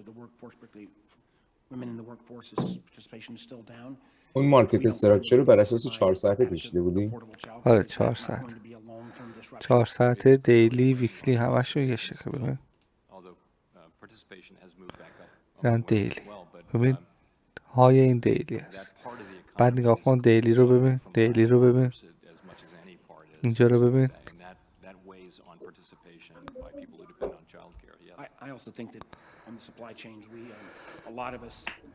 زونایی که میکشید بسی تمام تایم فریم ما رو باش چک بکنید، قشنگ مطمئن بشید که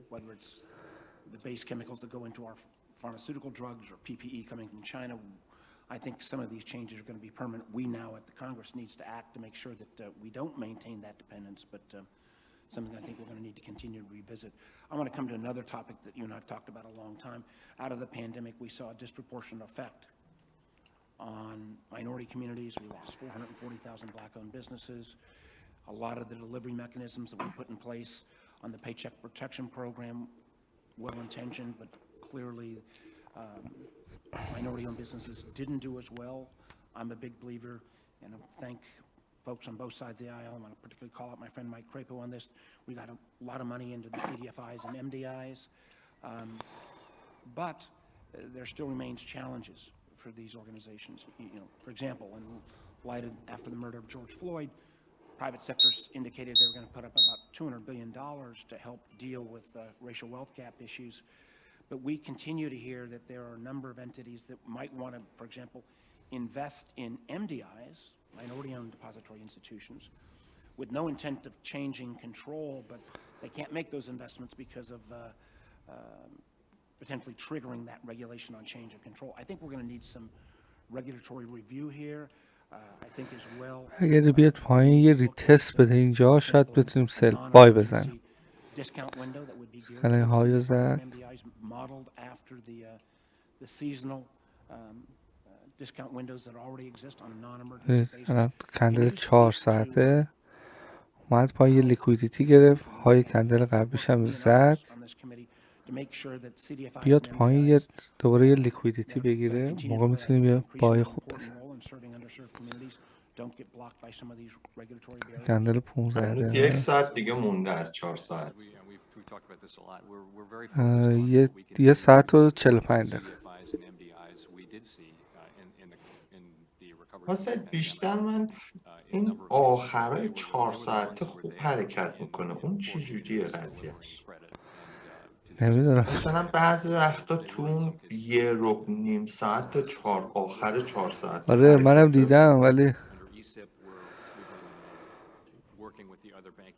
دیگه نمیدونم میخوان فروشنده ها اوردراشون پایین تر میذارن میخوان سریع تصفیه کنن قیمت داری میاد بالا.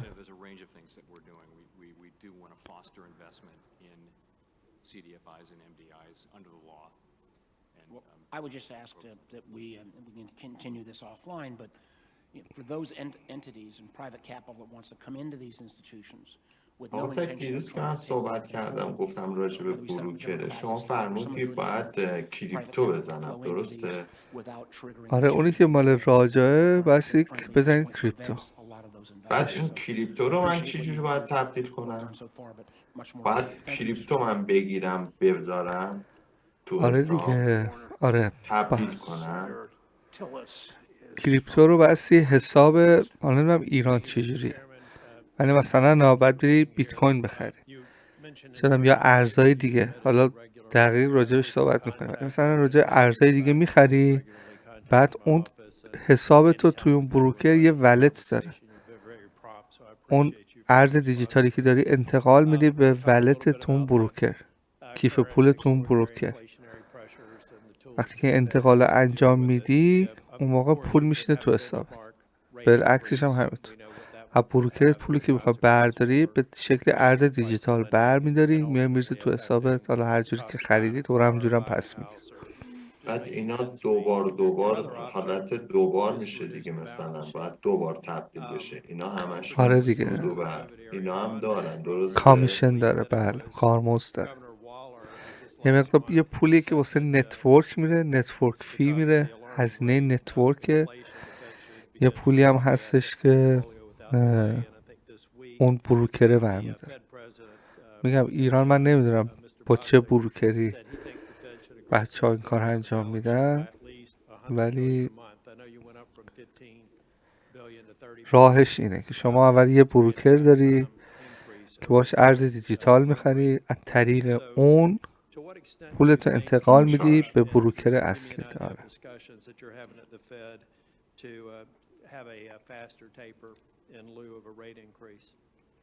We haven't made any decisions. We had our first discussion of these issues about runoff, and as you mentioned, there are a number of different pieces to talk about. We had. الان چه حرکتیه؟ I expect we'll talk about it again at the January meeting. از چه نظر؟ این اسمشو گفتم چی اون روز بهتون؟ As we reflected in our minutes, لیکویدی میشه. این ایمپالس مووه. این الان اینجا نباید اینجا اصلا نباید اینجا باید چیکار کنید الان experience. وایسیم تا برگرده پایین ساپورتشو بسازه بره بالا بگیر. تمام شده. When we ended asset purchases the last time. So the period of time between stopping purchases and beginning runoff will be shorter. And also, the balance sheet's much bigger, and so it can be, the runoff can be faster. So I would say sooner and faster, that much is clear. Beyond that, we're not at a point of making decisions. At this point, we'll have another discussion, and I think we will be in a position to provide guidance. الان ببین آقا سعید همین حرکت اون طرف برای من اتفاق افتاد. خب مثلا من فکر کردم الان اومده روی اون، حالا به فرض مثلا همون نقطه چینه، من گفتم اومده حالا به غیر از اون موو دومیه که اومده داخل، قبلش یه تیکه رفته بالا. من فکر میکردم اونجا الان این بره بالا. درسته، گفتم که اگر که مارکت، یعنی اون چیزی که سنتیمنتی که داشتم بولیش بود، منم اینجا بای میزدم، ولی اتفاقی شما سل زدی. اون قبلش دیدم نرفت بالا، برگشت دوباره سل زدم، یه تیکم اومد. این یکی بزرگترین اشتباهی که نمیگه اشتباهات سنتیمتر وقتی که بای میزنین ضرر شد، پس سل بزنم، رو سلش هم ضرر میکنه.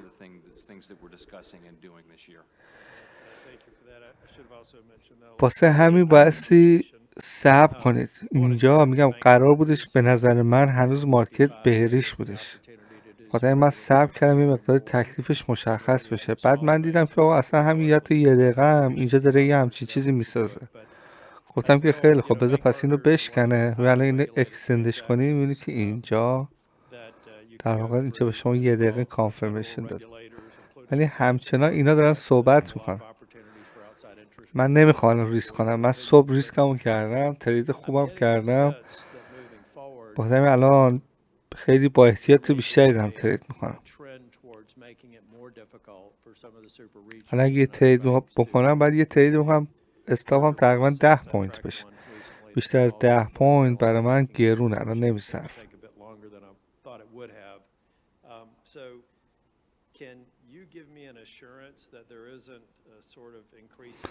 مثلا اینجا اگه کسی میگرفت 28 پوینت بود، تقریبا 100 پوینت میرفت.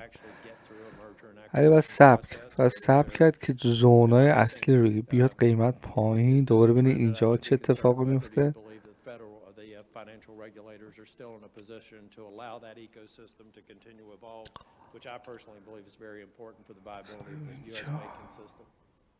So we're still applying the same. The law hasn't changed and our practices haven't changed. We're still working our way through, the applications that we have in front of us. Okay, and I'll submit a question for the record on the status of the Fed payment system. Thank you. Thank you, Mr. Chair. Thank you. Senator Warren from Massachusetts is recognized. Thank you, Mr. Chairman. So since President Biden took office, we've added more than 6.4 million jobs, the most jobs that have ever been added to the economy in U.S. history. But over the past few months, families have faced higher prices at the grocery store, at the gas pump. Addressing inflation is one of the Federal Reserve's most important jobs. And if we're going to solve this problem, then we need to understand why it's happening. So if we can, let's start with Econ 101. Chair Powell, in markets with lots of competitors, are companies' profit margins generally likely to stay low? That is, in competitive markets, are profit margins likely to stay steady, modestly above the cost of labor, materials, and capital? Microeconomics would tell you that all other things equal, you'll compete down to your marginal cost. Good. And in markets with greater concentration and not much competition, are corporations generally able to raise prices and increase profit margins, all else being equal? So the connection between concentration and market power is not as clean as we might think it might be. In some of the industries that have concentrated, there actually has been, sort of lower cost increases. It's resulted in lower cost to consumers, and I'm thinking there of retail and things like that. So it's not as direct. Well, but let me ask it the other way then, because we're still kind of doing Econ 101 here. If you're a corporation that has eaten up most of the competition and cornered the market, is it easier for you to raise prices on your customers and maximize your profits because you don't have to worry about losing your business? In other words, you've lost the discipline that the market imposes. In principle, if you don't have competition and you're a monopolist, yes, you can raise your prices. Okay, and over the past year, we know that prices have risen because of supply chain problems, unexpected shifts in the demand for goods, and even higher labor costs. But if corporations were simply passing along these costs in highly competitive markets, would the company's profit margins have changed much? You know, so many things affect that calculation. In principle, you could be right, but Well, it's very much not what we're seeing right now. Today, nearly 2 out of 3 of the biggest publicly traded corporations in the country are reporting fatter profit margins than they reported before the pandemic, which doesn't sound like they're just passing along costs. So let me ask you, does that increase in profit margins combined with greater market concentration in industry after industry یعنی میگه که چرا شرکت‌هایی که قبلا خیلی پولدار بودن توی پندمی خیلی پولدارتر شدن و پرافیت مارجینشون هی داره میره بالاتر و بالاتر و هی دارن پولدارتر میشن و میگه که این چه بلایی داره سر خریدارا میاد، یعنی مردم عادی. و میگه که وقتی که این اتفاق میفته خیلی خوب حرف زد. So the consumer pays more both because the corporation faces higher costs and because, as you put it, because the corporation can increase prices. The reason I raise this is that higher prices have many causes, and we can't overlook the role that concentrated corporate power has played in creating the conditions for price gouging. Now, before my time expires, I want to ask you about one other important topic, and that is about climate change. Mr. Chair, when you came before the Banking and Housing Committee last July, you said that the transition to a lower carbon economy could, quote, lead to a sudden repricing of assets or entire industries, and that we need to be in a position to deal with all of that. Why is it important for the Fed to assess risks related to climate change in order to fulfill its mandate? So our role on climate change is a limited one, but it's an important one, and it is حسین این مثلا مثل NFP مثلا جمعه درسته. این بعد از اون مگه نباید مثلا تکون بخوره؟ مثلا NFP سر 1 ثانیه میبینی مثلا 1 دقیقه NFP ریپورت عدداش سریع میاد بیرون، ولی اینا هی دارن سوال جواب میکنن این آقا رو. خب جوابایی که این میده نسبت به مطالب مختلف، چیزهای مختلف، این باعث میشه که اینوستورها رو یا بترسونه یا هایپشون کنه، اینوستورها رو خیلی در واقع شیرشون کنه.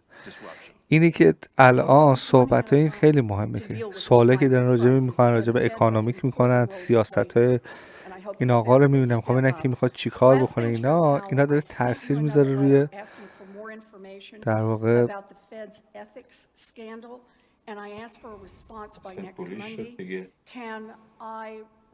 بیام همه این میتونه در واقع شاید بیاد اینجا دوباره همش بریزه پایین.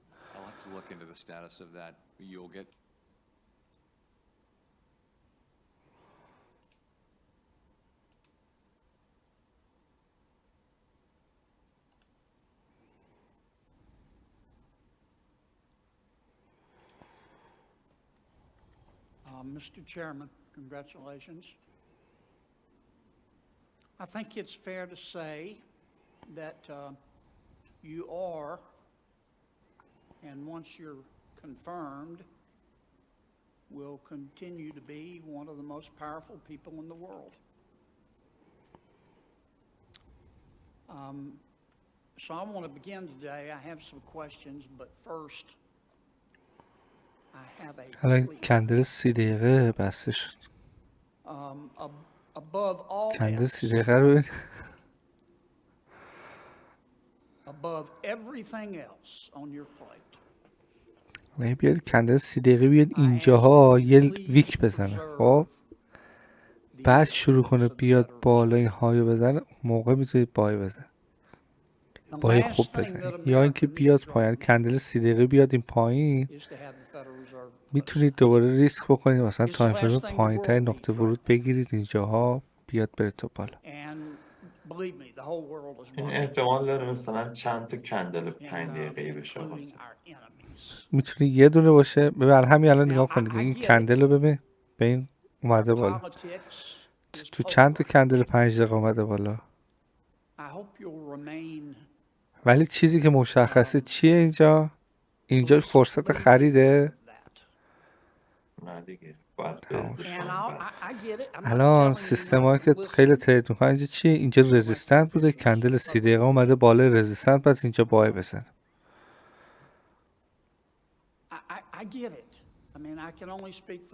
این الان گرونترین قیمته برای خرید گرونترین قیمت الان هی داره ارزون تر میشه خب به زودی بیاد پایین ارزون ترین قیمت بخرید اگه قرار بخرید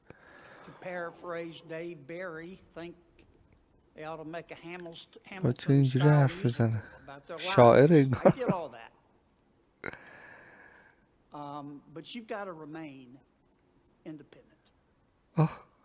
خیلی رومانتیکه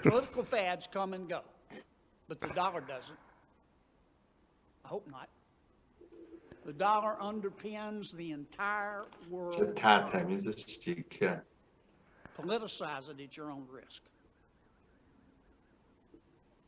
Let me shift gears. Question. Professor Keynes, about whom I know you know more than I do, but Professor Keynes has seen a resurgence. این بلومبرگ ها سعید این من یوتیوب سرچ کردم لایو پاول فکر کنم واشنگتن پست ولی خودشون هم کانال داره یعنی من میخواستم کانال خودشون رو بیارم یه دونه کانال هم خودشون دارن اینا نکردم همین دیدم داره نشون میده من همین آوردم لایک هم بکنم لایک باید بکن خدایش هر چه یه چیزی میبینه آدم باید لایک کرده بزنه واشنگتن پست میگه بخیل نباشته یه لایک چیه دیگه یه لایک دیگه بالاخره زحمت کشیده اونو گذاشته دیگه وقت گذاشته بذار ببینیم اینجا چی میشه بیا دیگه بریز پایین بابا بریز پایین بیا اینجا And it's been up under Republican administrations, and it's been up under Democratic administrations. It's been up under Democratic and Republican Senates and houses. It's up. نشون میده که میزان بدهی مردم حالت عادی پابلیک دپ At what point in your judgment are we going to hit the point چه دم و دستگاهی هم where you آورده have to say, no, that's it. We can't do anymore. It's hurting the world. It's hurting our country. So we don't know when that is. And as the world's reserve currency, demand for our paper is very strong. If you had shown that and then asked somebody 15 years ago to predict what interest rates would be, they wouldn't be predicting that the 10-year would be at 175. No. Right? So there'd been a lot of demand. But they would have predicted that the debt was going to go up.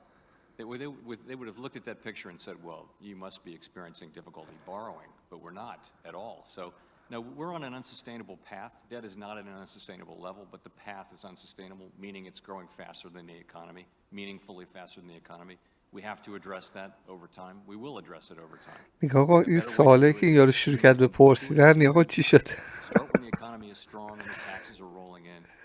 خیلی سوال خوبی داره میکنم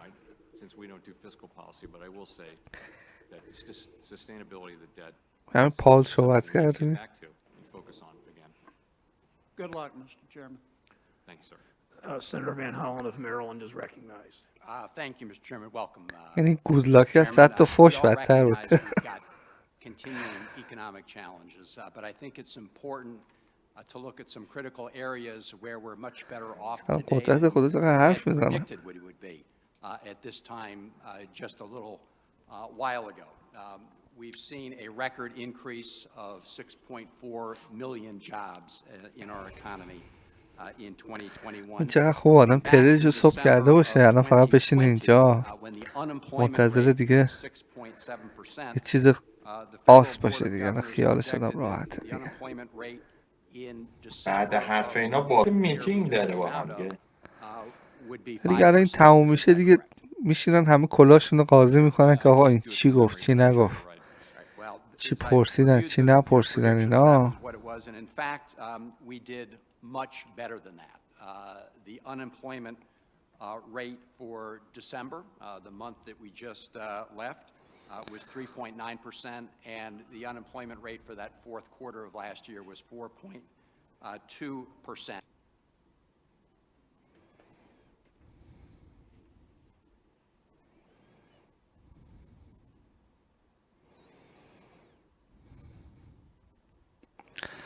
حالا بعد حتما بیاد یه پول بک خوب بزنید تریسمنت بده. واسه من هنوز جاش خوب نیست. خیلی داشتم فکر میکردم الان اینجا بای بزنم ولی باز واسه من خوب نیست. خیلی گفتم اگه اینجا بزنم استاپ هم حداقل اینجا 32 پوینت تا اینجا بخواد 60 پوینت.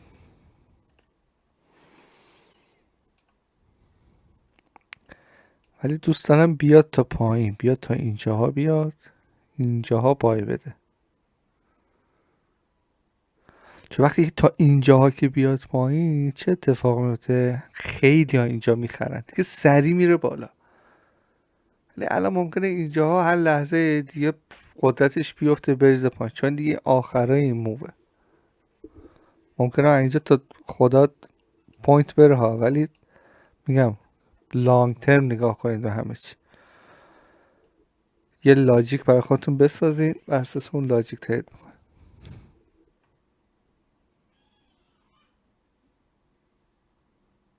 Chains loosen up and we get, more semiconductors so that we can start manufacturing cars again.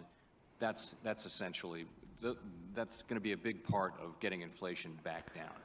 Part of it will also be our moving from a very highly accommodative policy to a somewhat less accommodative policy, but still accommodative. But a lot of it will come on the supply side. And on the supply chain issue, there have been recent reports of progress in a number of supply chain bottlenecks. Can you just speak to your perception of where that stands? Yeah, so it's just you've always see a few snowflakes, but it doesn't amount to a storm yet.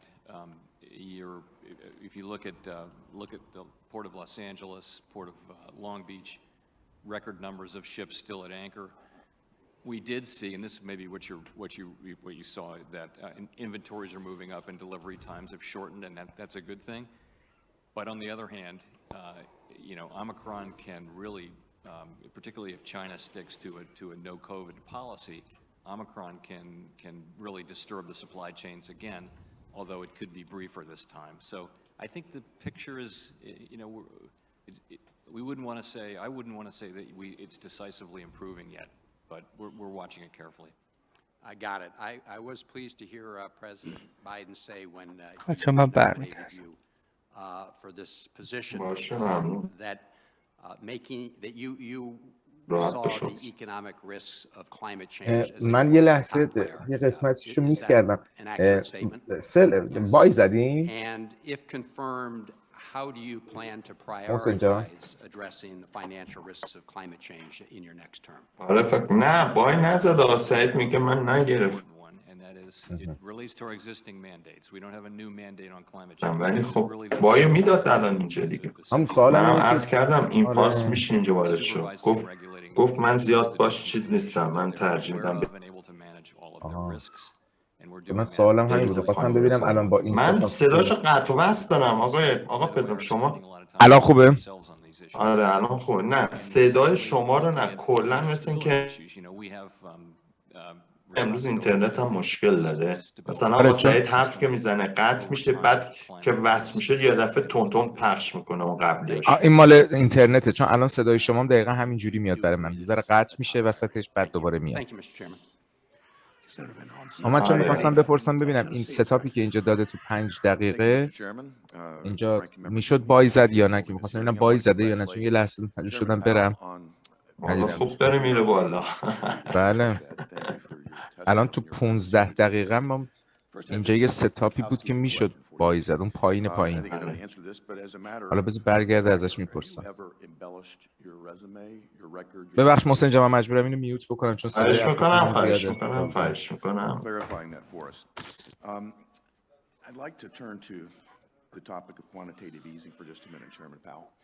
When Chairman Bernanke first introduced quantitative easing back in 2009, he assured lawmakers at that point that it would be both temporary and rare. Essentially, it was introduced as an emergency measure.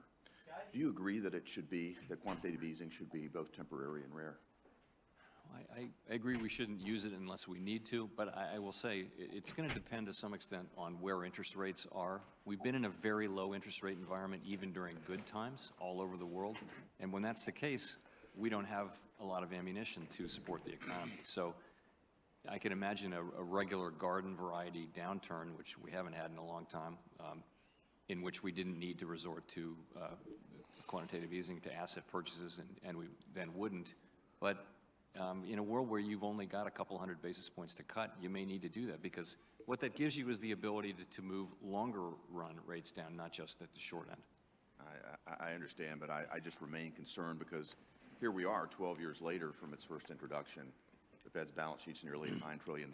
We're continuing to grow it, albeit at a slower pace. So it remains a real concern. You said earlier to Senator Shelby that you think the Fed could begin the process of normalizing its balance sheet later this year. Can you provide us with a little bit more clarity on this process, how soon you think this would begin, and whether you'd consider actively selling securities rather than just letting them gradually run off the balance sheet? So this is we had our first discussion of this set of issues at the December FOMC meeting. We'll talk about it again at the January meeting in a couple of weeks. Haven't made any decisions.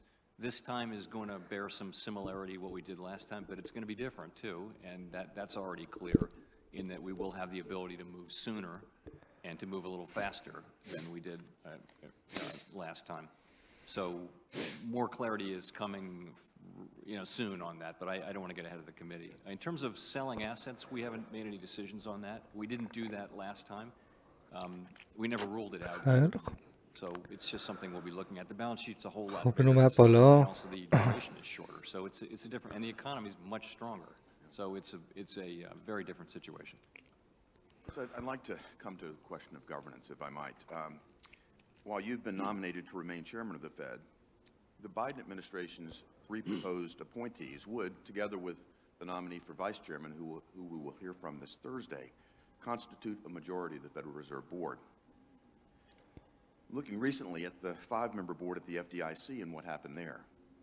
There at the FDIC, a 5-member board overturned 88 years of tradition and independence with Biden political appointees led by CFPB Director Rohit Chopra forcing out the FDIC chairman before her 5-year term was up, strictly for partisan reasons.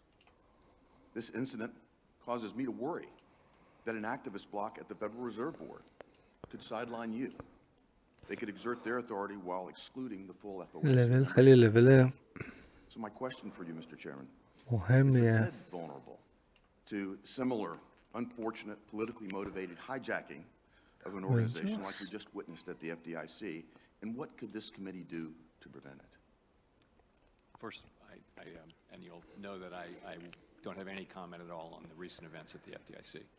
So at the Fed, بالاترین رزیستنتی که هستش، یعنی 4 ساعته این رزیستنتی که اینجاست. And in total there are as many Yeah, as 12 دوستم سل بزن. So we'll always always have a balance of governors and Reserve Bank presidents. میشه الان یه سل زد Regulatory به policy نظر. is really the business of the Board ولی of Governors, صبر and کنید there فعلا. are as many as 7 governors شاید who اینو are in charge of بشکنه this. بره بالا. We do have a history at the Fed of working collaboratively and coming together and getting consensus. فقط آقا پدرام خواستن سوال کنم این بای میداد یا نه اونجا. گفتم میشه اینجا چیز کردی. نبودش مثل اینکه ظاهرا نبود. من بودم. من توضیح دادم حالا گفتم حالا چون شما گفتین نه شاید اوکی نباشه. Thank you, Senator Harrington. Senator Cortez Mastow from Nevada is recognized from her office.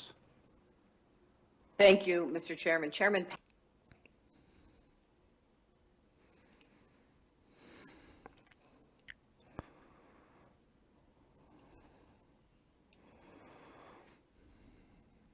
That Senator Tester talk to you about because I think it's important. واسه حجم بالا حالا نه اون حجم که من میگم مثلا شما فکر کنی مثل خود حالا بالا مثلا از دید من مثلا رو $500 مثلا نیم لات بزنی خیلی نیم لات تو بازده های کوچیک مثلا زیر 10 پیپ 6 پیپ 5 پیپ اینجوری به نتیجه نمیرسن. نه کار اشتباه که بگی آقا مثلا لات بالا بزنم 2 پیپ بگیرم بیام بیرون. نه ها اینجوری منظورت اینه؟ نه مثلا یه موو 5 دقیقه‌ای مثلا من قدیم رو 30 دقیقه‌ای کار میکردم. من اینجا سل زدم. عالی چون انگولف کرد روی اون این لول مهمه که کشیده بودم بودش. بله و یه لحظه حواسم یه لحظه زده باشه حواست به معاملات باشه. یه لحظه من اینجا رو رد کنم اگه رد نکنه یه قیمت خوب بهم بده دوباره بگیرمش. یه بار دیگه سوالتو میپرسی ببخشید من اصلا حواسم پرت شد که با یه حساب $500 مثلا صدای نزد کم کنم با یه اکانت $500 چیکار کنیم؟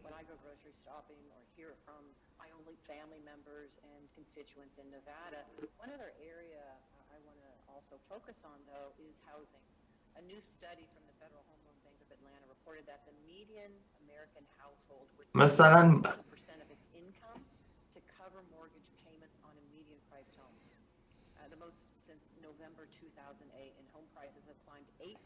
چیکار کنیم؟ صدات قطع شد.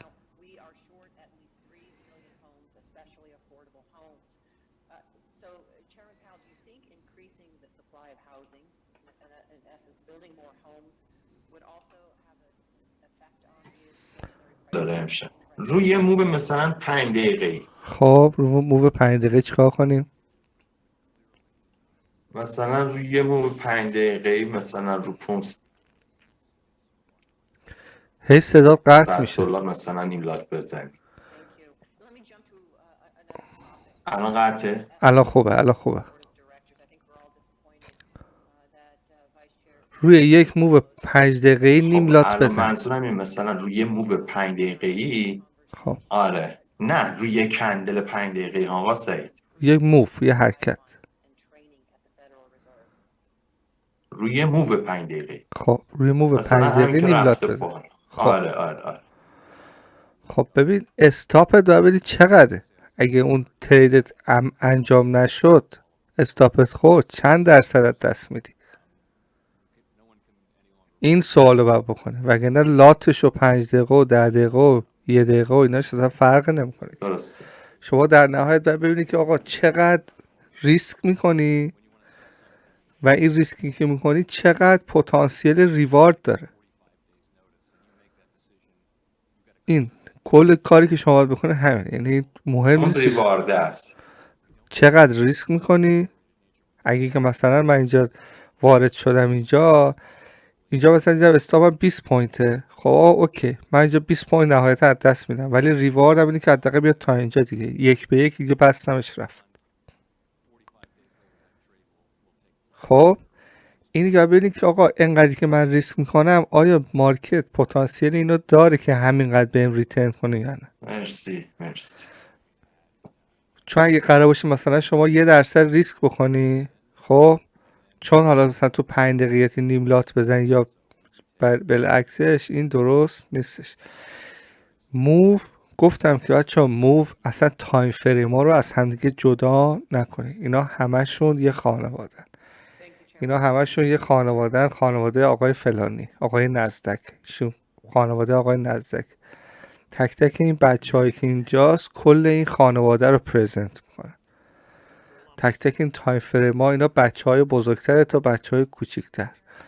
کل این خانواده رو در نهایت پرزنت میکنه. یعنی چی؟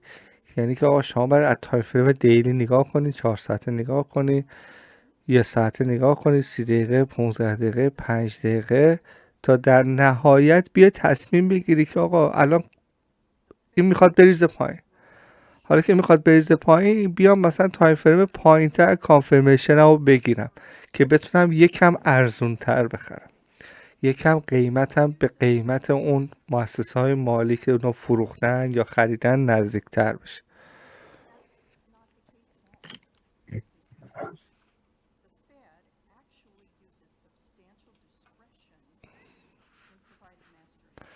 یعنی قیمت اومد نزدیک این لول 4 ساعته، رزیستنت 4 ساعته، الان اینجا گیر کرد، رسید اینجا، تقریبا اولین تپش بود. من اینجا سل زدم 1 به 1 بستمش پوزیشنم.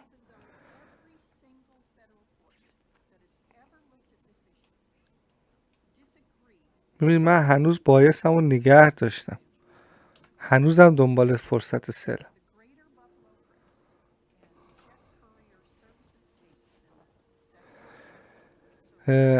علی رضا این 15796 که میگی این در واقع روی عددی که رو بروکرت میخونی یا روی تریدینگ ویو میخونی؟ این اگر هستی اینو به من بگو که من ببینم دقیقا کدوم لول تو مد نظرته. که 15796 که میگی میخوام ببینم که چون 15796 میشه اینجا 15796 بذار رنگشم اینجوری کنم میشه اینجا. ولی مثلا بروکرت مثلا نگاه میکنه اگه به عدد بروکرت باشه ممکنه که اینجا باشه. تریدینگ ویو، پس این عددی که کشیدم اینجا درست. بذار بریم ببینیم تایم فریم بالاترین عددت کجا میشه. 15796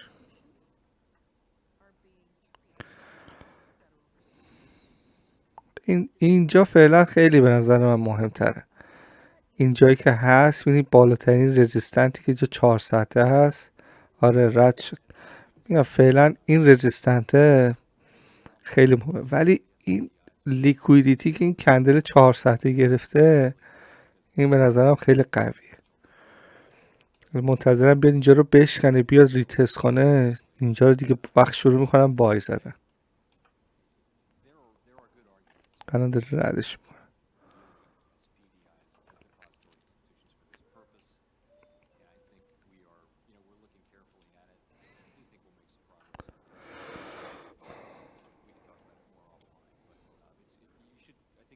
ببینم الان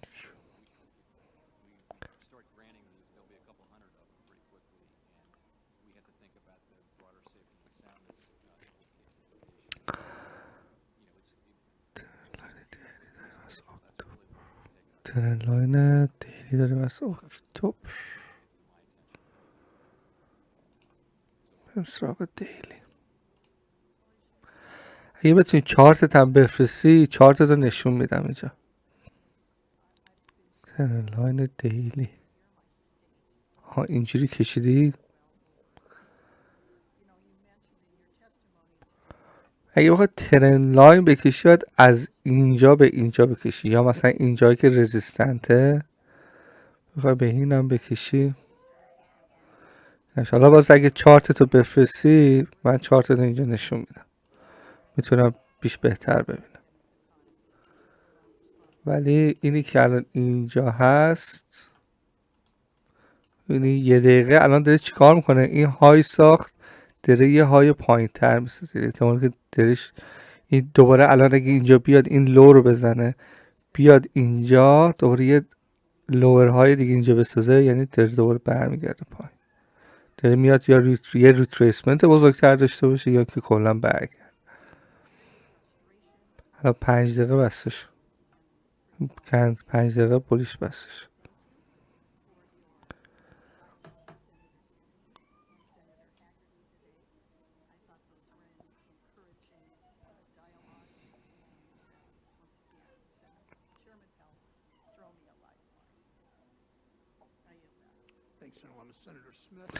برای بچه که یوتیوب ها چارت بفرستن، اینجا رو که میزنیم این لینک رو که سیو میکنید اینجا پیست میکنید، این آخرش اگه برام بفرستید من اینجا پیستش میکنم، چارتتون رو میارم. یه تیکر رو اگه شکلی کپی کنید بر من بفرستید توی چت، من چارتتون رو نشون میدم. بچه که تو زومن هم خود لینک رو میتونم بفرستن تو چت. ببین الان اینجا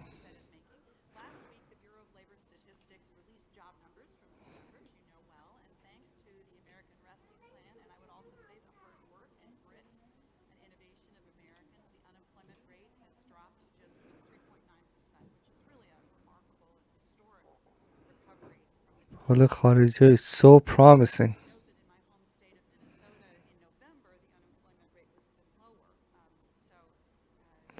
بذار بریم چی میشه.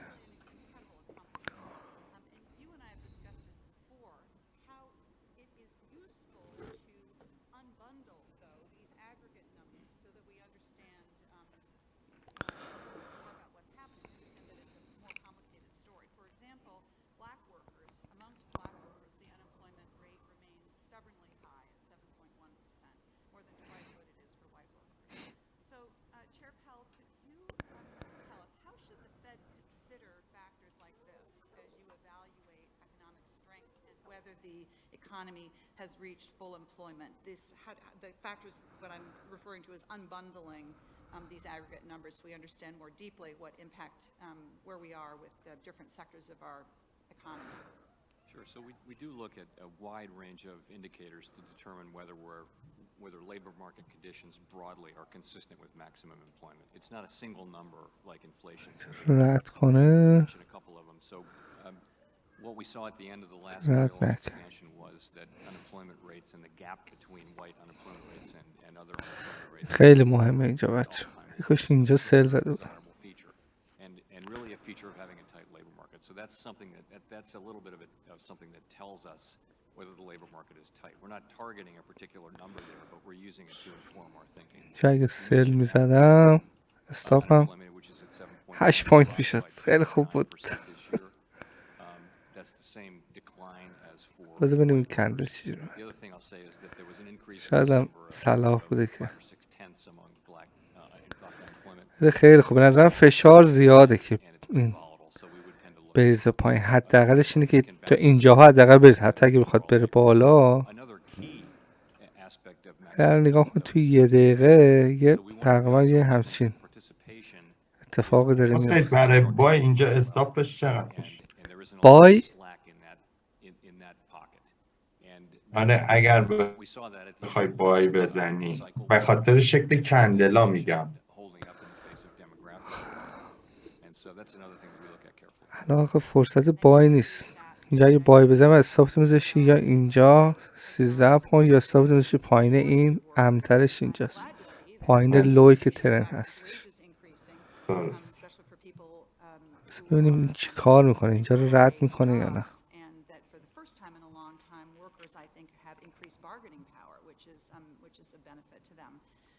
So these are complicated issues. I think it's important that we kind of look beneath some of these aggregate numbers.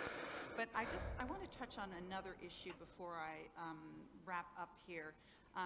You and I have talked about my grandmother, Avis Mason, who was born in 1898 and who became the president of a small community bank in Etna Green, تب Indiana. کرد Her father, who اسم started چی the میشه bank, was blessed with 3 daughters, which is how she became president. Like so many banks around the country and over the years, her bank was ultimately sold to a larger bank and became part of the story of increased consolidation in the financial sector. And this pattern has repeated itself for decades in Minnesota and all across the country. Over the last 30 کندری یه years, the number ساعته of banks بسته in this شد country has been more than cut in half. And we've seen, I think, the کندری harm یه that ساعته رو industry بچه consolidation can do broadly, especially in small towns and rural places. I note the comments and the questions of my colleague, Senator Rounds, with whom I've done a lot of work on issues of concentration in agriculture. So, Chair Powell, one of the important duties of the Fed is to review bank mergers. Can you tell us how you think about bank mergers today, and what do you see as the impacts of consolidation on concentration and access to financial services, especially in underserved areas? So we operate under a statute which requires us to consider a number of factors. And those include competition, future prospects, financial and managerial resources, convenience and needs of the communities to be served, CRA performance, BSA, AML compliance, and financial stability. So all of those things go into and there's a rich lore of how we apply those things, and generally banks that are applying for permission to do mergers understand that body of work. More broadly, though, as we've discussed, if you could look back at the United States banking industry, for 30 years and more, almost 40 years, you've seen a very steady decline in the number of banks. So one of the things that's driving that is just, the loss of rural بتونیم این population. کندل I've seen many, in my earlier years at the Fed, many cases in which you'd have یه دقیقه یه دونه یه دقیقه بیاد پایین، در واقع این اگه این گالفش کنه تمام، یا بتونه این مارکت استراکچر که تایم فریم یه دقیقه تشکیل داره بشکنه، میتونیم انتظار یه ریتریسمنت بزرگ دیگه داشته باشیم. demographic changes. Also, fixed costs are going up. Regulatory costs are going up, and that's a fixed cost. The need to invest in technology to serve your customers is really a fixed cost. آقا سعید تو بشکنه بعد دوباره باید منتظر یه ریتسمنت باشیم، یه پول بک باشیم اگه مثلا. اون که دیگه محشره دیگه. ولی فعلا اینی که اگه بیاد پایین یه دونه اینجا این گالف بده و حتی بیاد پایین تر از این ببنده، دیگه عالی میشه، عالی میشه. الان باید ببینم که به این مارکت استراکچر، این ترندی که اینجا تشکیل میده، به این لو چطور واقع. این لو کجاست؟ لو که اینجا میبینید چقدر ریجکشن داره. بله. ببین من اینجا سل زدم بچه‌ها، این که اینو من اینجا دوجی بست، این برگشت اینجا، من اینجا سل زدم. بذار توی الان تقریبا 13 پوینت 14 پوینت اینجا توی الان رفت تو سود. بچه که تو یوتیوب هم میبینن، ولی اونه که تو زومن، اگه بیاد این لو رو که بزنه، من دیگه اینو بریک ایونش میکنم.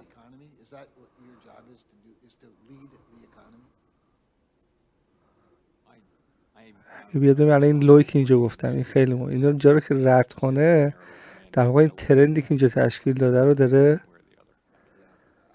یه الرت اینجا میتونیم بذاریم، یه الرت هم اینجا میتونیم بذاریم.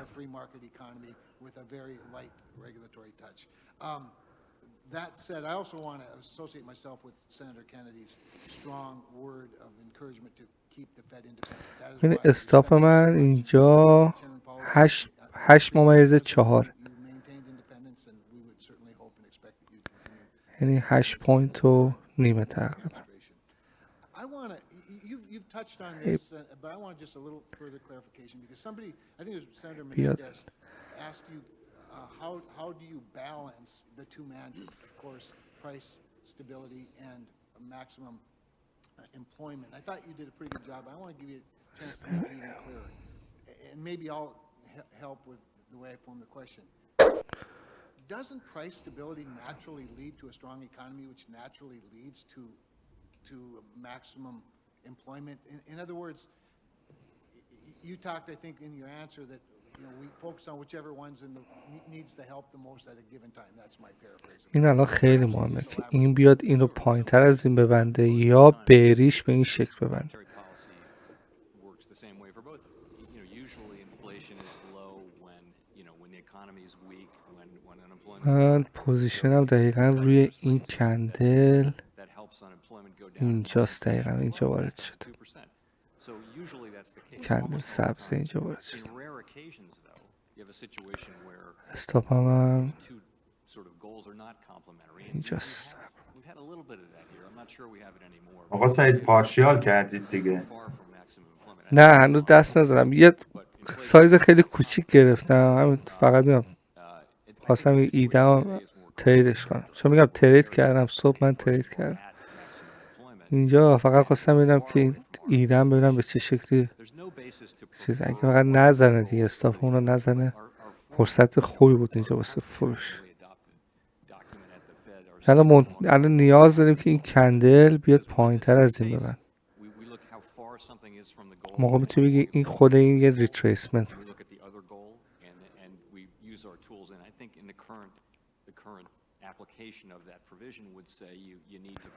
ولی میدونی الان هی داره میاد پایین میکشه بالا. ببینیم چه اتفاقی میفته.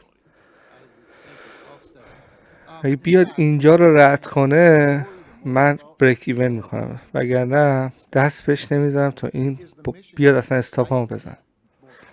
مهم نیستش اینجا، واسه مهم نیست اینقدر دست بدم، ولی اینجا اگه من الان بریک ایون میکنم این تریدمو خفه میکنم، چوکش میکنم، بخاطر همین صبر میکنم دست به استاپم اینجا خیلی منطقی و خیلی اوکیه، نباید الان استاپمو خراب بکنم. پوزیشنم هم این تریم عالی بوده، الان فقط بس صبر کنم که این بیاد ببین. الان این کندل عالی بس، فقط این دیگه بعدیه لازم داره که بیاد دیگه پایین تر، الان همینجوری ادامه بده بیاد پایین، این میاد پایین. الان کندل یه ساعته، ببینید اینا نمیذاره ببینه آدم کندل یه ساعت، یعنی کندل یه ساعت است. الان اگه نگاه کنی محسن تو کندل یه ساعته من نوک این ویکو وارد شد، درسته؟ ببینی بعد مثلا نگاه کن آقا چجوری نوک ویکو گرفتی، بخاطر که تایم فریم پایین تر کانفرمیشن گرفت. الان بزنه این الرتو بیاد تا این یکی بیاد پایین، تا اینجا میتونیم در واقع خیال راحت بگیم که تا اینجا حداقل میاد که در واقع اینجا یا سیف بکنیم یه چیزی یا اینکه پوزیشن اون رو ببندیم. سعید یه بی زحمت میری 5 دقیقه هم میری. 5 دقیقه. ببین لوی که اینجا مشخص کردم، این لو این 5 دقیقه میشه. ببینی؟ حالا نگاه کن زونامو نگاه کن. ببین کجا وارد شدم. آقا سعید چجوری نوک 5 دقیقه رو گرفتی؟ بخاطر که تایم فریم پایین‌تر دارم نگاه. آقا سعید این بروکر این خطا رو برای شما میکشه دیگه. نه اینو خطا رو آره ای که خودم کشیدم. خب بیا دیگه، بیا پایین، بیا اینجا رو رد کنه. بعد از همه مهمتر اینه در واقع لو ترند 5 دقیقه که رفته بالا، در واقع لو اصلی اینه، این لو موقع است که این لو رو که رد بکنه، اون موقع میتونی بگی که خب داره الان اومده چیکار کرده، قیمت یه لو جدید ساخته، یعنی قیمت اومده پایین یه لو جدید ساخته، حالا باز اوکیه که ریتریسمنت کنه. وقتی که ریتریسمنت کرد اومد پایین دوباره این لو رو زد، استاپمو اون موقع از بریک ایون میارم میذارم پایین تر، اون موقع این یه تیکه رو سیوش میکنم.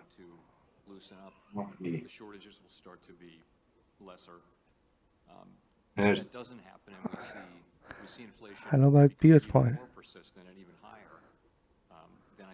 پاولی دو تا خالی به من بریزه پایین قیمت.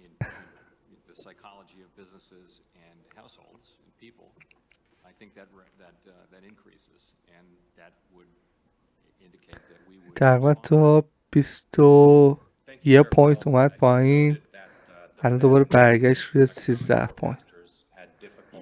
ولی صبر میکنیم ببینیم چی میشه. labor shortages, the difficulty with which the global economy حسین الان هنوزم حالا این کندل بازم اون ایده هست که بیاد اون لو بزنه یه آره دیگه، ریتست بده ببین اینجا برگرده. فیل میشه تحلیل، اینجا فیل میشه، تا اینجا من نگهش میدارم.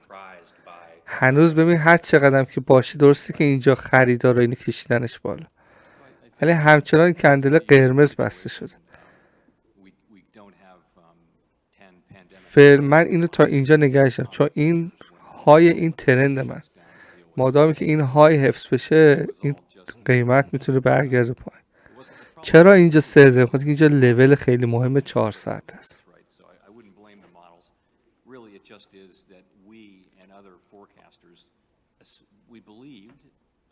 based on our analysis and discussions with people in industry that the supply side issues would be alleviated more quickly than take profit هم اینجا گذاشتم. we believe that we would have seen هی بیاد تا این پایین. on the supply side. We also thought you know by the end of last الان 1 دقیقه رو که نگاه کنیم دوباره چه اتفاقی افتاد؟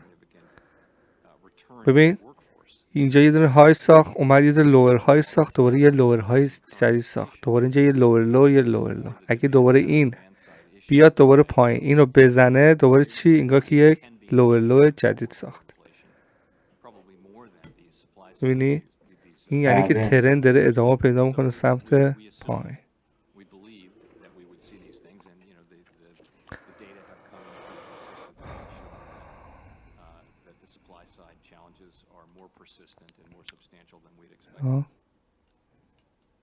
Thank you, Chair Powell. I want to discuss with you institutional بعد integrity. بیاد پایین.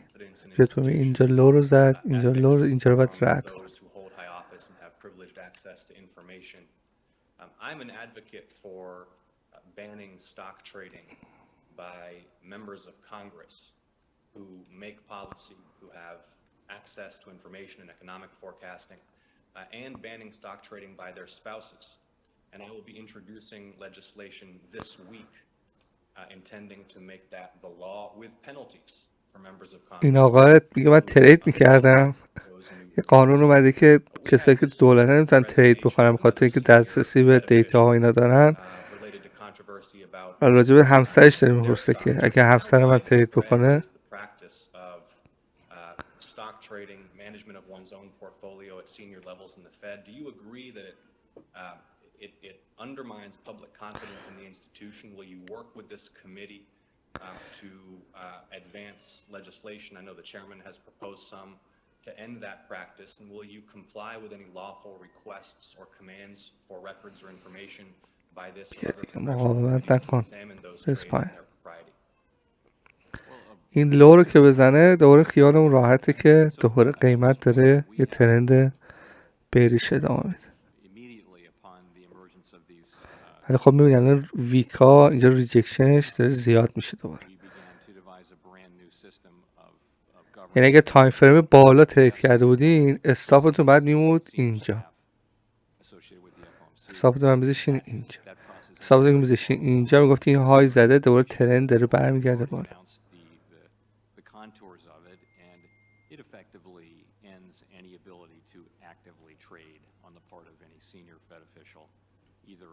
FOMC member or senior staff. You can't purchase any equities. If you bring equities to the, to the Fed, ownership of equities to the Fed, of course they can't be in banks or anything like that, but you can sell them. But if you want to sell or buy anything, you have to give 45 days notice, and it's non-discretionary. Once you say you're going to do that, then those securities will be bought or sold in 45 days. So there's no ability to time the market. In addition, we're going to have a group at the Board of Governors here in Washington that's pre-clearing trades, all trades, and is in a position to apply the rules consistently across the system. And I really think this is the strongest system I've seen in place certainly for a government agency, and I think it really does address the current. It rises to the current situation. I completely agree that the public's faith that we are working in. اینجا رو خیلی خیلی داره ریجکت میکنه. بتونه اینجا رو رد کنه دیگه رفت.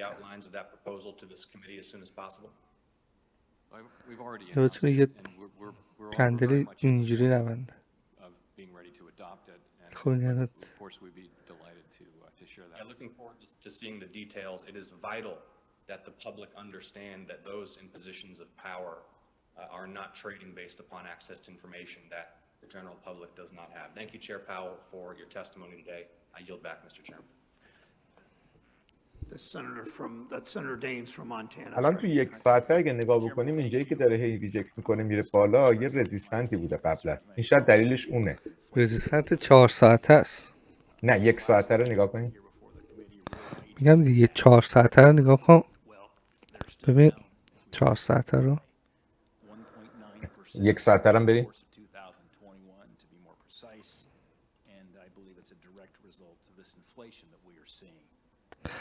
میگم دیگه 1 ساعته 4 ساعته اینا هم اینجا الرتتون ببینید کجاست. الرتتون ببینید کجاست. اینجا. آها. این یکی از جایی که این داره هی میاد میخوره میره بالا. دوباره میاد بهش میخوره میره بالا. خیلی پایین تره. نه حالا یه ذره الان بزرگ کردین اومد. اگه کوچیک یه ذره زوم بک بکنید میبینید. این همین اریای اینجا این ویکا رو ببینید. ویکای این ویکا.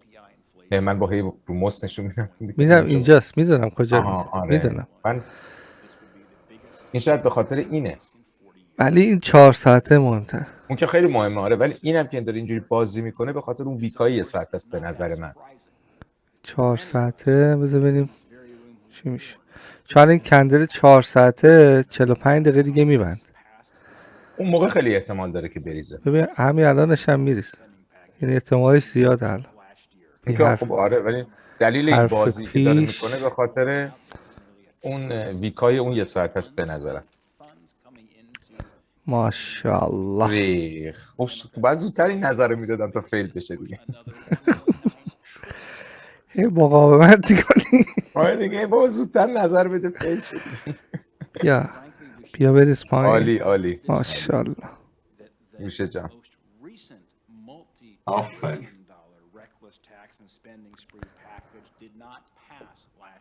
بیان این لو رو بزنه بریک ایونش میکنم یا میبندمش.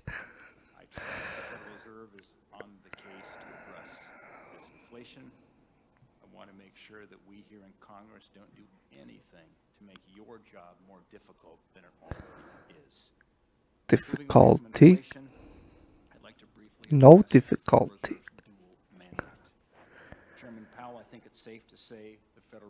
ولی اینجوری نبنده دیگه شکلی بد میشه. بیا پایین بابا بیا. الان بد بستش. اون کندل بعدی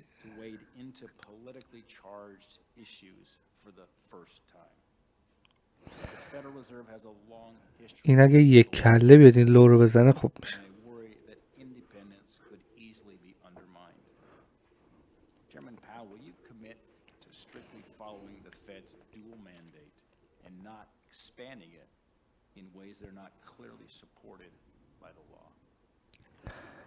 بیا ماشاءالله. So I will just add briefly his remarks on the Fed's report on the costs and benefits of a central bank digital currency. It's a topic that we want to start discussing here. من دیگه بستمش دیگه.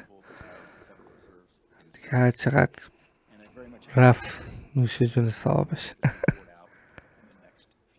آقا ساید 5 دقیقه لطف میکنی یه لحظه بزن. 5 دقیقه. خب مرسی.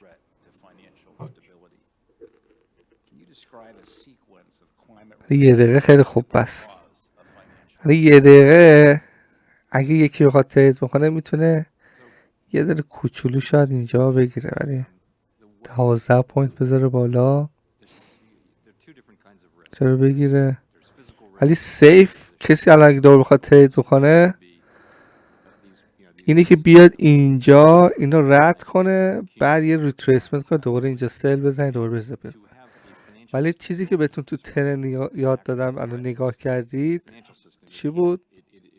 که اینجا یه دونه های ساخت بعد اومد یه لو ساخت دوباره یه لو پایین‌تر یه های پایین تر، یه های پایین تر، الان دوباره دوباره یه لو ساخت. یعنی دوباره این اوکی دوباره بیاد بالا.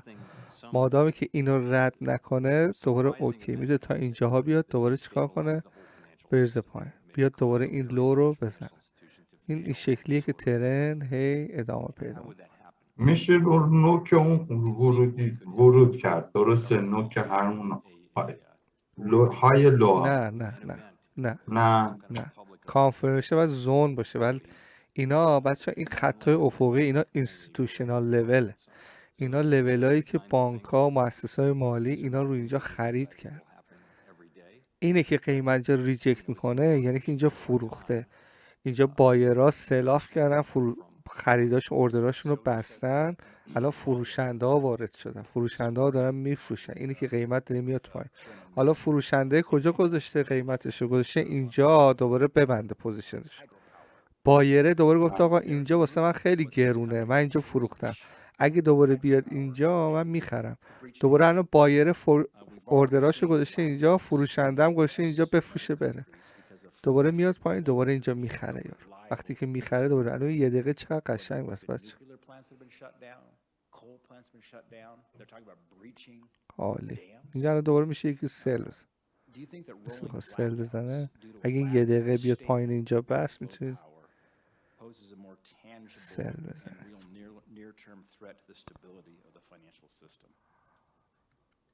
I have to think about that.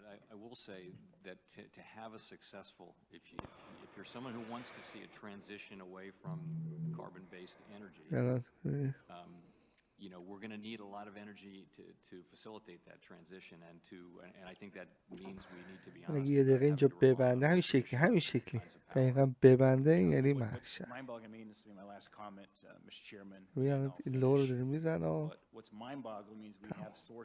عالی. دوباره الان یه فرصت فروش میشه گرفت.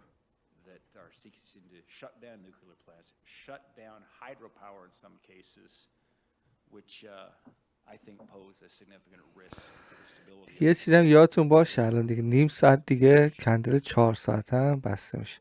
اینی که الان داره اتفاق میفته، اینی که داره میاد پایین، چی میشه تو کندل 4 ساعته؟ داره یه تاپ ویک به جا میذاره از خودش. کندل 4 ساعت نگاه، کندل 4 ساعته رو ببینید، میبینی این تاپ ویکی که الان اومده پایین، این تمام ریتریسمنتی که الان شما تو یه دقیقه میبینید. قیمت اومد تا این لول، میبینی رزیستنتی که اینجا بود تپ کرد ریخت پایین.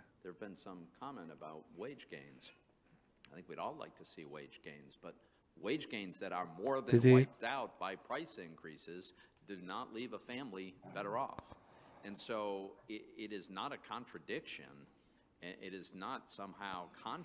بعد دوباره یه اتفاق دیگه که داره میفته اینجا اینه که نگاه سایز این کندل. بذار من دیگه کمش کنم.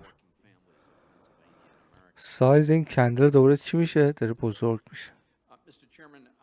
دیدی؟ این هم دوم اینتری که بهتون گفتم. اینجا اگه وارد میشدید الان اینجا میتونید دوباره سود بگیرید. ببینید اینجا که گفتم دوباره ببینید تقریبا 14 پوینت تا اینجا تقریبا 1 به 1 میتونید بگیرید.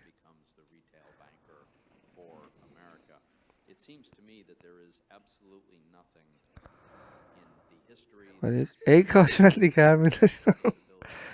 آخ دیگه گفتم دیگه طمع نکنم دیگه. 40 پوینت میشد.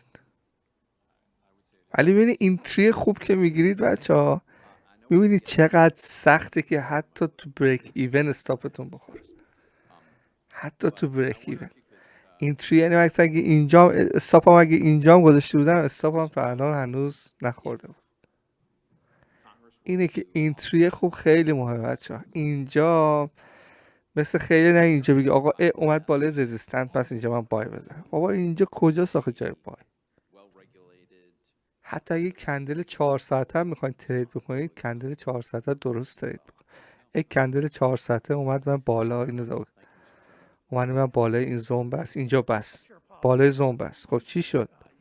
برگشت پایین، استاپا رو همه رو زد. اومد تا این پایین. ما چقدر سل زدیم، بای زدیم، دوباره قیمت اومد بالا. درست، یعنی هوشمند ترید بکنه. الان چه اتفاقی دوباره داره میفته؟ نگاه کنین، قیمت اومد دوباره یه لو ساخت، دوباره رو بعد بالا ریتست، دوباره اینجا الان میشد یه اینتری دیگه، تمام شد. یعنی اینجا جایی بودش که من بریک ایون میکردم، تمام شد. چقدر قشنگ.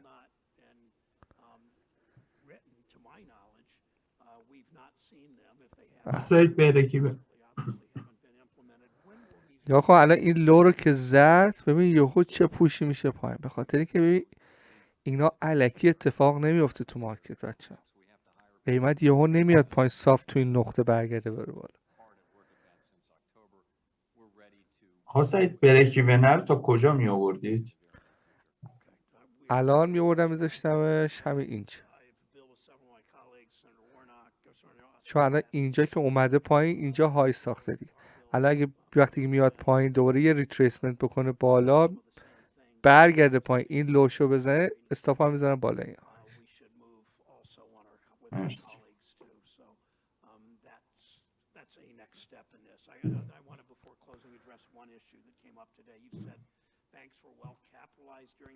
احسنت.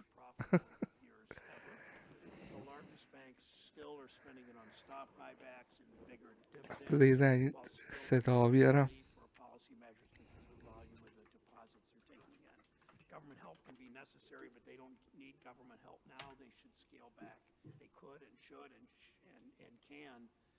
Scale back their stock buybacks. Banks could use that capital to increase lending to small businesses, mom and pop manufacturers. We've seen manufacturing wages, which used to be the highest wages in our economy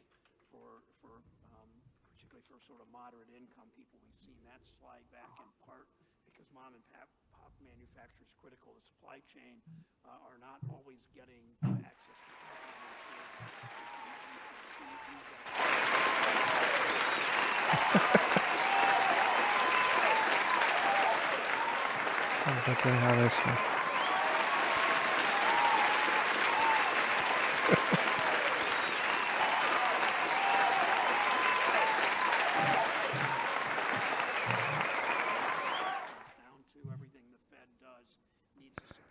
اینم چیرینگ دیدین؟ بسیار عالی، بسیار عالی، خیلی قشنگ، عالیه. صبر کردیم تمام این مووا که رفت بالا ما نگاه کرد، درسته؟ از صبح گفتم که بالای این باید بیاد، اگه اینو رد کنه تازه من اینجا گفتم چیه بای میزنم، اگه بره بالای این بای میزنم، اگه نیا اینجا سل میزنیم بیاد پایین. دوباره الان فرصت بعدی.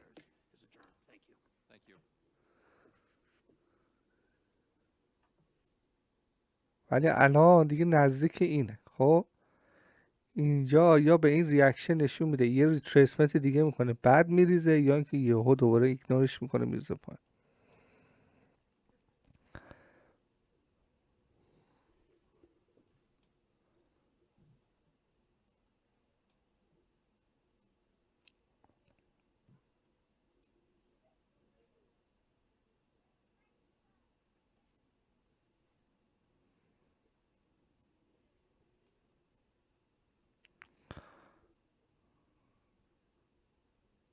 ببینید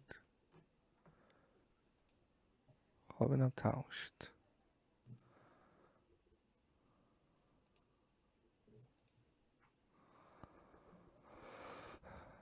یهو الان چه موازیات شو، الان همه چیکار کنیم چیکار نکنیم، بفروشیم نفروشیم بخریم.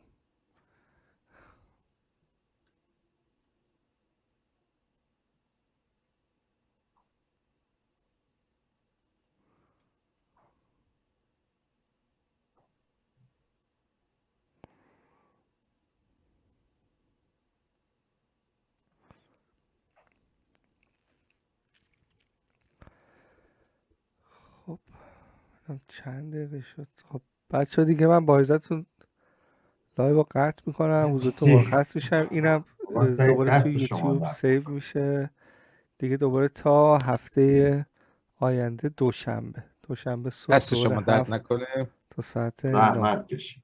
روز خوبی مواظب داشته شما، باشید. مراقب مرسی. خودتون مرسی سعید جان، دست خواهش درد دوستان میکنم. نکنه. خداحافظ شما. زنده خسته باشی. نباشید. خدا صبر کنید نرین افکتو ببینید بعد. باش. خدا جلوه‌های ویژه داریم. خدا خدا